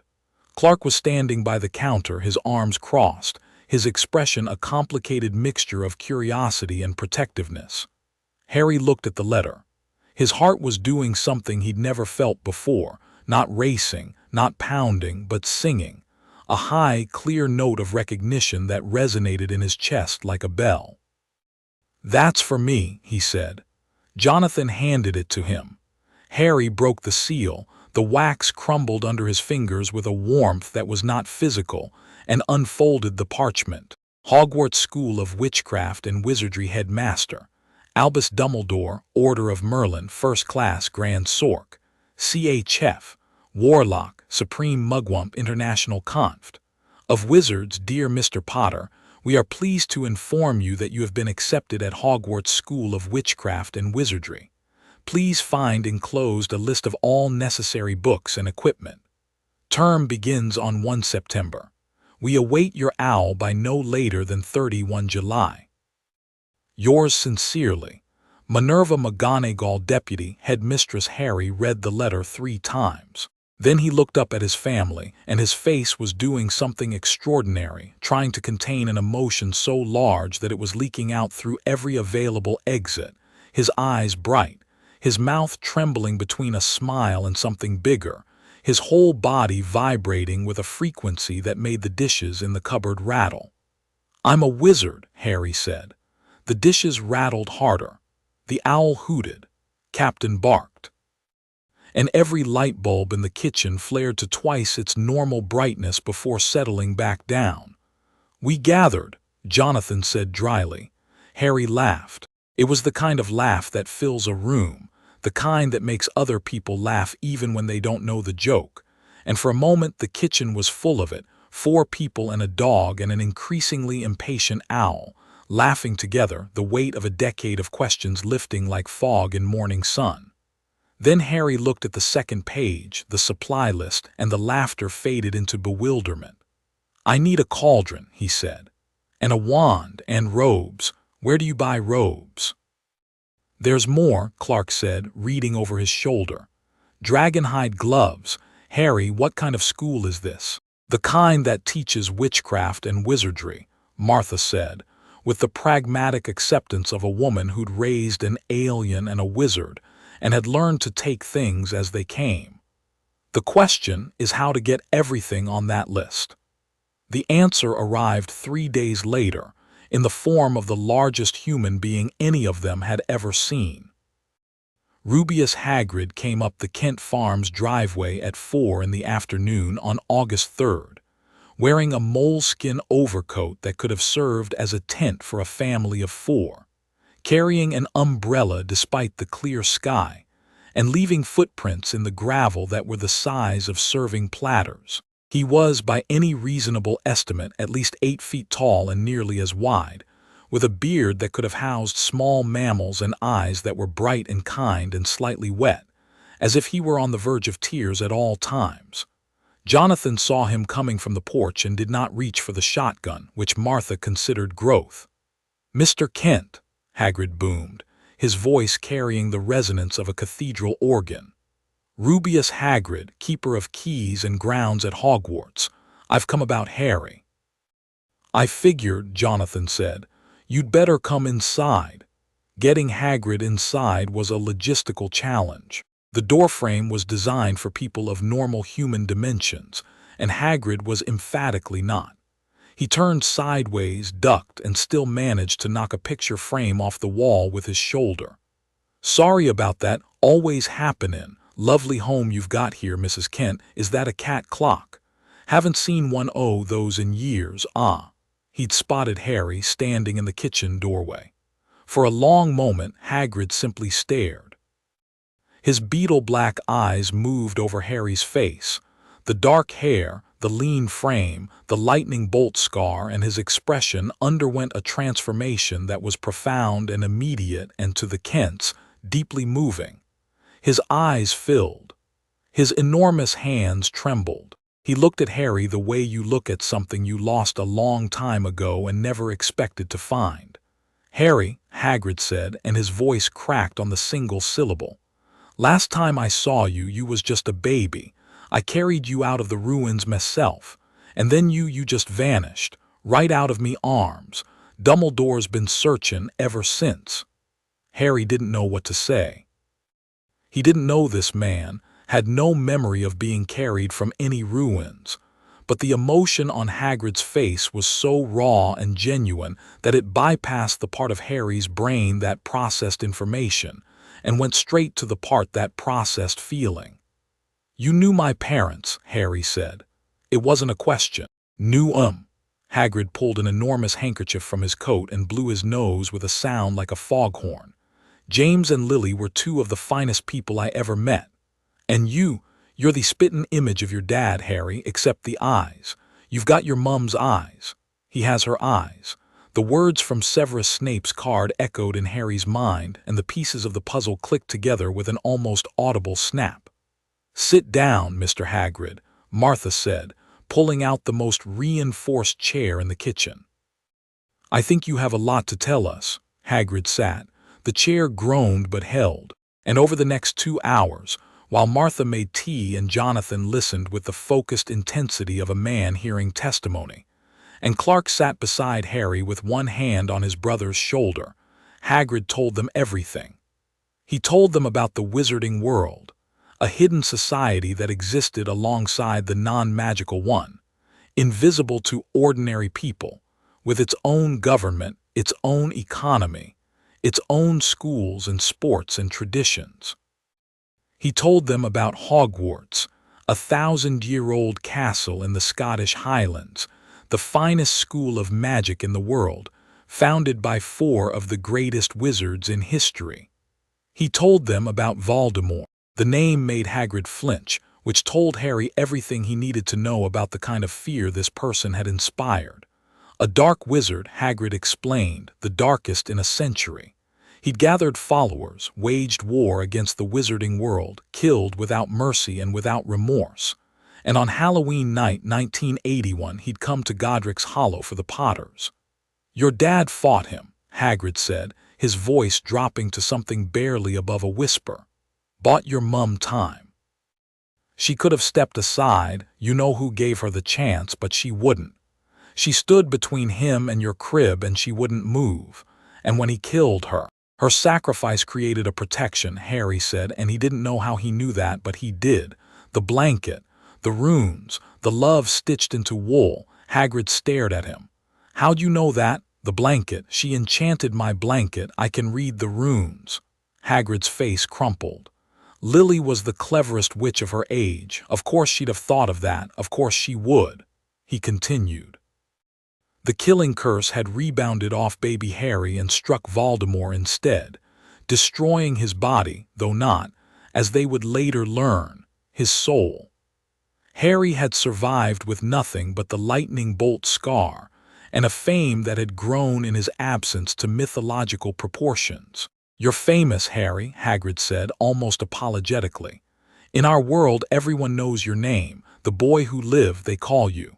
Harry absorbed this the way he absorbed everything, quietly, completely, filing it away for later processing. Famous. For something he didn't remember. For surviving something that had killed his parents. "The blanket was supposed to take you to your aunt and uncle," Hagrid went on. "Lily's sister, Petunia. Dumbledore had arranged it, the blood protection, see, it would have been strongest with family. But something went wrong. The magic, well, nobody knows exactly what happened. The blanket just took you somewhere else." "Here," Martha said softly. "Here," Hagrid agreed, looking around the kitchen with an expression of genuine warmth. "And from the look of things, Mrs. Kent, it couldn't have picked a better place." Martha's eyes shone. Jonathan put his hand over hers. "What about Voldemort?" Clark asked. He'd been silent throughout Hagrid's story, listening, cataloging, processing, but his voice, when he finally spoke, carried an edge that Harry recognized. It was the voice Clark used when he was deciding whether something was a threat. "Gone," Hagrid said quickly. "Destroyed. Well, his body was. Some say he's still out there in some form, but he hasn't been seen in 10 years. The war's over." Clark didn't look convinced. Harry didn't blame him. The question of Hogwarts was settled that evening around the kitchen table in the way the Kents settled everything, through conversation, deliberation, and ultimately trust. Martha's concerns were practical. Scotland is 4,000 miles away. He's 11 years old. How do we know he'll be safe? "Hogwarts is the safest place in the world," Hagrid assured her. "Dumbledore himself is there, greatest wizard who ever lived." "No one would dare. People said the same thing about Godric's Hollow," Jonathan interrupted quietly. The silence that followed was uncomfortable. Hagrid looked at his enormous hands. "You're right," he said. "You're right, Mr. Kent, and I won't pretend otherwise. The wizarding world isn't perfect. It's got its dangers, same as anywhere, but Harry belongs to it. His magic needs training. Without it, it'll keep growing, keep spilling out in ways he can't control. You've seen it already, I'd wager." They all had. "He needs this," Jonathan said, not to Hagrid but to Martha. "We've known for a long time that something like this was coming. Something that would explain what Harry is and teach him to be it. We can't give him that. We've done our best, but we can't teach him magic, Martha." "I know," Martha's voice was thick. "I know that, I'll come home," Harry said. "Every holiday, every break. I'll write every week. He looked at Clark and his voice faltered because leaving Clark was the one part of this he hadn't let himself think about. "I'll come home." Clark was quiet. His face was unreadable, which was unusual for Clark, who wore his emotions the way other people wore clothes, visibly, comfortably, without self-consciousness. He sat at the table, his hands flat on the wood, his blue eyes fixed on a point somewhere in the middle distance. "I could hear you," Clark said finally. "From Scotland, if you needed me. I could be there in, I don't know, a minute. 40 seconds probably," Harry said, because he'd calculated Clark's top speed and factored in wind resistance, because that was the kind of thing Harry did. Clark smiled. It was a small smile, but it was real. 40 seconds, so you're never really gone." "I'm never really gone." The brothers looked at each other across the kitchen table, and the understanding that passed between them was so complete that words would have diminished it. They were going to be separated for the first time in their lives. It was going to be hard, and they were going to be fine. "All right," Jonathan said, with the finality of a man who has made a decision and committed to it. "Harry goes to Hogwarts, but I have conditions." Hagrid straightened in his chair, which groaned ominously. "Name 'em." "First, Harry keeps the name Kent. Officially to the world, he's Harry Kent. Potter stays between us and whoever needs to know." "That'll be tricky. Everyone in the wizarding world knows. I don't care what they know. That boy has been a Kent for 10 years. He doesn't stop being one because he walks into a castle." "Fair enough. I'll talk to Dumbledore." "Second, we meet the headmaster before Harry sets foot in that school. He comes here, to this house. He looks me in the eye and he tells me my son will be safe." Hagrid nodded slowly. "I can arrange that. Dumbledore's been wanting to come anyway. He's been quite keen to meet the family that raised Harry. Third, and this is not negotiable, Harry comes home for every holiday, Christmas, Easter, summer, no exceptions. Done. And fourth," Jonathan leaned forward, "nobody, and I mean nobody, tells the world that Harry Potter is alive until Harry is ready for the world to know. He's been safe because he's been anonymous. I will not have that taken from him." Hagrid was quiet for a long moment. Then he nodded slowly, heavily, like a man acknowledging a truth he wished he could deny. "You're a good father, Mr. Kent," Hagrid said. "James would have been proud that his boy ended up here." Jonathan's jaw tightened. He didn't trust himself to speak. Martha squeezed his hand. Dumbledore arrived the following Saturday. He appeared in the front yard at precisely 10 in the morning, wearing robes of deep blue covered in silver stars, his white beard tucked into his belt, half-moon spectacles perched on a nose that had been broken at least twice. He was tall, thin, and radiated an aura of power and eccentricity in equal measure. He looked like what he was, the most dangerous man alive, disguised as someone's grandfather. Jonathan met him on the porch. The two men assessed each other with the silent, thorough attention that men of substance bring to first meetings. Jonathan saw a wizard of unimaginable power who had lost a child to carelessness. His carelessness, however well-intentioned, and had spent a decade trying to find him. Dumbledore saw a Kansas farmer who had raised the chosen one with more love and wisdom than any plan he could have devised, and who would kill to protect his family without hesitation. "Mr. Kent," Dumbledore said, extending his hand, "I owe you a debt that I cannot repay. You took in a child who was not yours and gave him a home and a family and a life of extraordinary ordinariness. I came here to thank you." "You came here because you want to take my son to Scotland," Jonathan said. "Let's not dress it up." Dumbledore's eyes twinkled, actually twinkled, a phenomenon Harry had read about in books but never seen in person. Directness. "I admire that. May I come in?" The meeting lasted 4 hours. Dumbledore answered every question Jonathan and Martha posed with a patience and thoroughness that gradually dismantled their remaining reservations. He explained the educational program, the safety measures, the house system.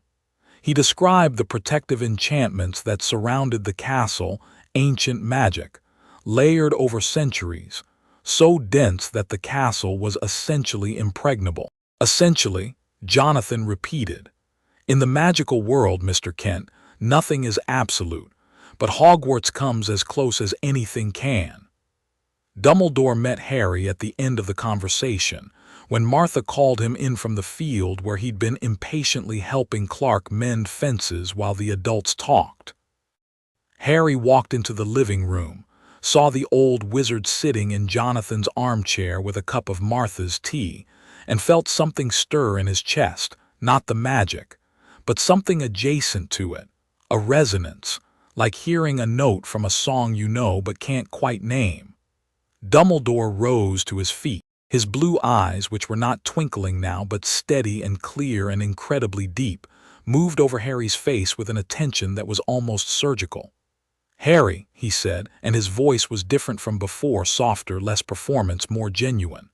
"You have no idea how long I have looked for you." 10 years, according to Hagrid," Harry said. 9 years, 11 months, and 14 days, but who's counting?" Harry almost smiled. "Almost. Professor Dumbledore, I have a question. I would be disappointed if you didn't. Why was I sent to the Dursleys in the first place, instead of here?" The question was pointed, and Dumbledore did not flinch from it. "Your mother's sister was your closest living blood relative. The protection Lily's sacrifice created could be anchored most powerfully through a blood connection. I still believe, that it was the most logical choice." "Logical, not the best choice." Dumbledore was quiet for a long moment. The clock ticked. A horse whinnied outside. "I have made many decisions in my life, Harry. Some wise, some foolish, and many whose wisdom I cannot judge even now. But I will tell you this. Whatever brought you to this family instead of the Dursleys, whatever force redirected that blanket across an ocean and deposited you in that cornfield, it made a better choice than I did." Harry looked at the old wizard, and for the first time he saw not the legend, not the headmaster, not the supreme mugwump, but a very old, very tired man who carried his mistakes like stones in his pockets. "I'm a Kent," Harry said. "I'll always be a Kent, whatever else I am. I would not dream of suggesting otherwise. And my brother Clark, he's part of this too. He's not magical, but he's part of it." Dumbledore's gaze flickered, not with surprise exactly, but with interest. The old man had noticed something about Clark.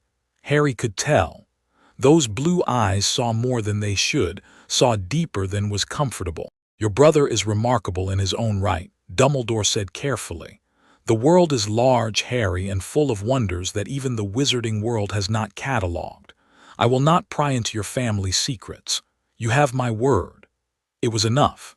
Not because Harry trusted Dumbledore completely, he didn't, and wouldn't for years, but because the old man had been honest about his mistakes, and that was worth more than any promise of infallibility. The trip to Diagon Alley happened the following week. Hagrid came to collect Harry on a Tuesday morning, materializing in the front yard with a crack that set off every car alarm in a 3-mile radius and made Captain hide under the porch for an hour. Clark wanted to come. Harry could see it in his face, the hunger, the curiosity, the fierce protectiveness that was as much a part of Clark's personality as the invulnerability was a part of his biology. But Hagrid gently explained that bringing a non-magical person, a muggle he called it, though he kept apologizing for the word, into Diagon Alley would complicate things significantly. "I'll tell you everything," Harry promised. "Every detail." "You'd better," Clark said, and hugged him hard enough to make a normal person's ribs creak. Harry's ribs were fine. They'd been through Clark's hugs before. The journey was instantaneous and disorienting. Hagrid held Harry's arm, told him to hold tight, and the world compressed into a tube of light and sound and force that lasted approximately 1 second and felt like approximately 1 hour. They emerged in a dingy London pub called the Leaky Cauldron, which smelled of pipe smoke and pumpkin juice and old wood, and which was full of people in robes. Harry stood in the doorway, breathing hard from the portkey, or whatever Hagrid had used, and looked at the wizarding world for the first time. It looked back. A woman in green robes dropped her drink. A man in a pointed hat clutched the arm of his companion. A whisper started at the bar and spread through the room like fire through dry grass. Can it be Harry Potter?" Hagrid, to his credit, moved fast for a man of his size. He steered Harry through the pub with a hand on his shoulder that was simultaneously gentle and immovable. "Best not to linger," he muttered. "Word travels fast." They emerged through a back door into a small courtyard, where Hagrid tapped a sequence of bricks in the wall, and the wall opened. Diagon Alley was everything Harry had imagined, and nothing he could have prepared for. It was a street, cobblestoned, narrow, winding, lined with shops that defied physics and common sense. A store selling owls in cages stacked to the ceiling. A shop displaying broomsticks in the window with signs advertising their speed in miles per hour. An apothecary with barrels of ingredients in the doorway, beetle eyes, unicorn horn, powdered moonstone. A bookshop with volumes that flew from shelf to shelf like startled birds. Harry walked through it in a state of wonder so complete it bordered on shock. This was the world he belonged to. This was the world that had a word for what he was. Wizard. Not freak, not strange, not different. Wizard. Gringotts came first, a goblin-run bank built of white marble, where Harry discovered that his parents had left him a fortune in gold coins called galleons. The vault was deep underground, reached by a cart that traveled at speeds Clark would have appreciated, and it was full. Mountains of gold, columns of silver, drifts of bronze, glittering in the torchlight like a dragon's hoard. "Your parents left you well provided for," Hagrid said, sounding slightly choked. Harry filled his pockets with galleons and tried not to think about the fact that every coin represented a life his parents had planned for and would never see. The shopping was methodical and exhausting. Robes from Madame Malkin's, where a pale boy with white blonde hair and pointed features made sneering comments about new money, until Harry asked him, in Parseltongue, to stop, and the boy went so white he was nearly transparent. Books from Flourish and Blots, where Harry spent an hour he didn't have browsing titles that made his academic heart sing. A history of magic, the standard book of spells, 1,000 magical herbs and fungi. A telescope, a set of brass scales, a cauldron pewter, standard size too, and a supply of potion ingredients that included things Harry had only read about in the alchemy book he'd found in Granville. But the wand was different. The wand was the moment Harry had been waiting for without knowing it, the moment that would confirm, irrevocably and completely, that he was what the letter said he was. Ollivander's was a narrow, dusty shop at the end of the alley, its window displaying a single wand on a faded velvet cushion. The door creaked when Harry pushed it open, and the inside was dim and close, the air thick with the scent of old wood and something else, something electric, something alive. "Good afternoon," said a soft voice from the shadows, and a man emerged, old, pale-eyed, moving with the quiet precision of someone who has spent a lifetime handling things that could explode. "I wondered when I'd see you, Mr. Potter." "Kent," Harry said automatically. "Harry Kent." "Ah," Ollivander's pale eyes gleamed. "The name on the letter may change, but the magic knows who you are. I remember every wand I've ever sold, Mr. Kent. Your mother's was 10¼ inches, willow, excellent for charms. Your father's was 11 inches, mahogany, pliable, a powerful wand for transfiguration." He began pulling boxes from the shelves, hundreds of them, thousands. The shop was impossibly deep, and presenting wands for Harry to try. The first was beechwood and dragon heartstring. Harry waved it, and a shower of sparks set fire to a stack of papers. The second was maple and phoenix feather. It shattered every window in the shop. Ollivander repaired the windows with a wave of his own wand and looked, if anything, more excited. "Tricky customer. Not to worry, the wand chooses the wizard, Mr. Kent, and I suspect yours has been waiting for you." The third wand was holly and phoenix feather, 11 inches, nice and supple. The moment Harry's fingers closed around it, he knew. The magic that had lived inside him for 11 years, wild, undirected, beautiful and terrifying in equal measure, suddenly had a channel. It flowed from his core through his arm and into the wood, and the wand sang. Not metaphorically. The wand actually produced a note, a high, clear, crystalline tone that hung in the dusty air of the shop like a visible thing, like a light made of sound. Golden sparks erupted from the tip, not in a shower but in a precise, spiraling pattern that climbed toward the ceiling and dissolved into motes of light. Harry stood in Ollivander's shop and felt, for the first time, whole. "Curious," Ollivander murmured, his pale eyes fixed on Harry with an intensity that was slightly unnerving. "Very curious." "What's curious?" "The phoenix whose tail feather resides in your wand gave another feather, just one other. It is curious that you should be destined for this wand when its brother gave you that scar." The shop went very quiet. Harry looked at the wand in his hand, the brother of the wand that had killed his parents, and felt not horror but resolve. The weapon that had destroyed his family had a twin, and the twin had chosen him. There was a symmetry to that, a narrative logic that the writer in Harry, the boy who loved stories, couldn't help but appreciate. "I think," Harry said slowly, "that we should expect great things from each other." Ollivander stared at him. Then he smiled, a thin, strange, deeply pleased smile. "Indeed, Mr. Kent, indeed."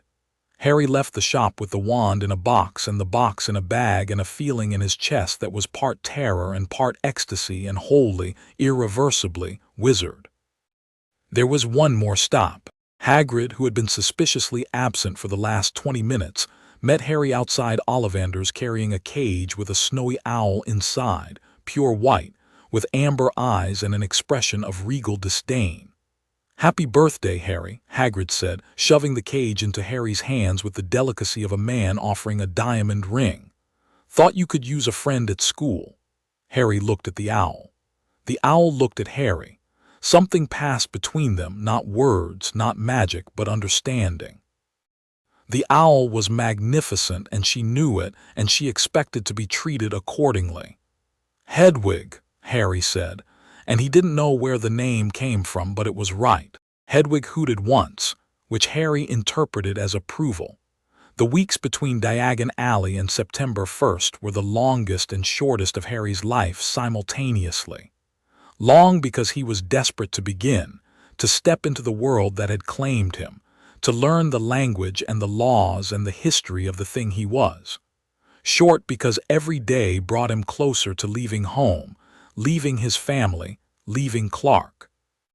He studied his textbooks with the voracious intensity that Martha had always admired and Jonathan had always worried about. He read a history of magic cover to cover in a single sitting, then read it again to make sure he hadn't missed anything. He practiced basic spells in his bedroom, Lumos for light, Wingardium Leviosa for levitation, and was pleased to discover that formal magic, channeled through a wand, was easier than the wild, instinctive magic he'd been doing for years. It was like the difference between swimming and being caught in a current. The current was powerful but uncontrollable. Swimming was a skill you could learn and master and direct. Clark watched Harry practice with an expression that was 3 parts pride and 1 part something Harry pretended not to see, a quiet, steady sadness that Clark would never have admitted to and Harry would never have asked about. They didn't talk about the departure.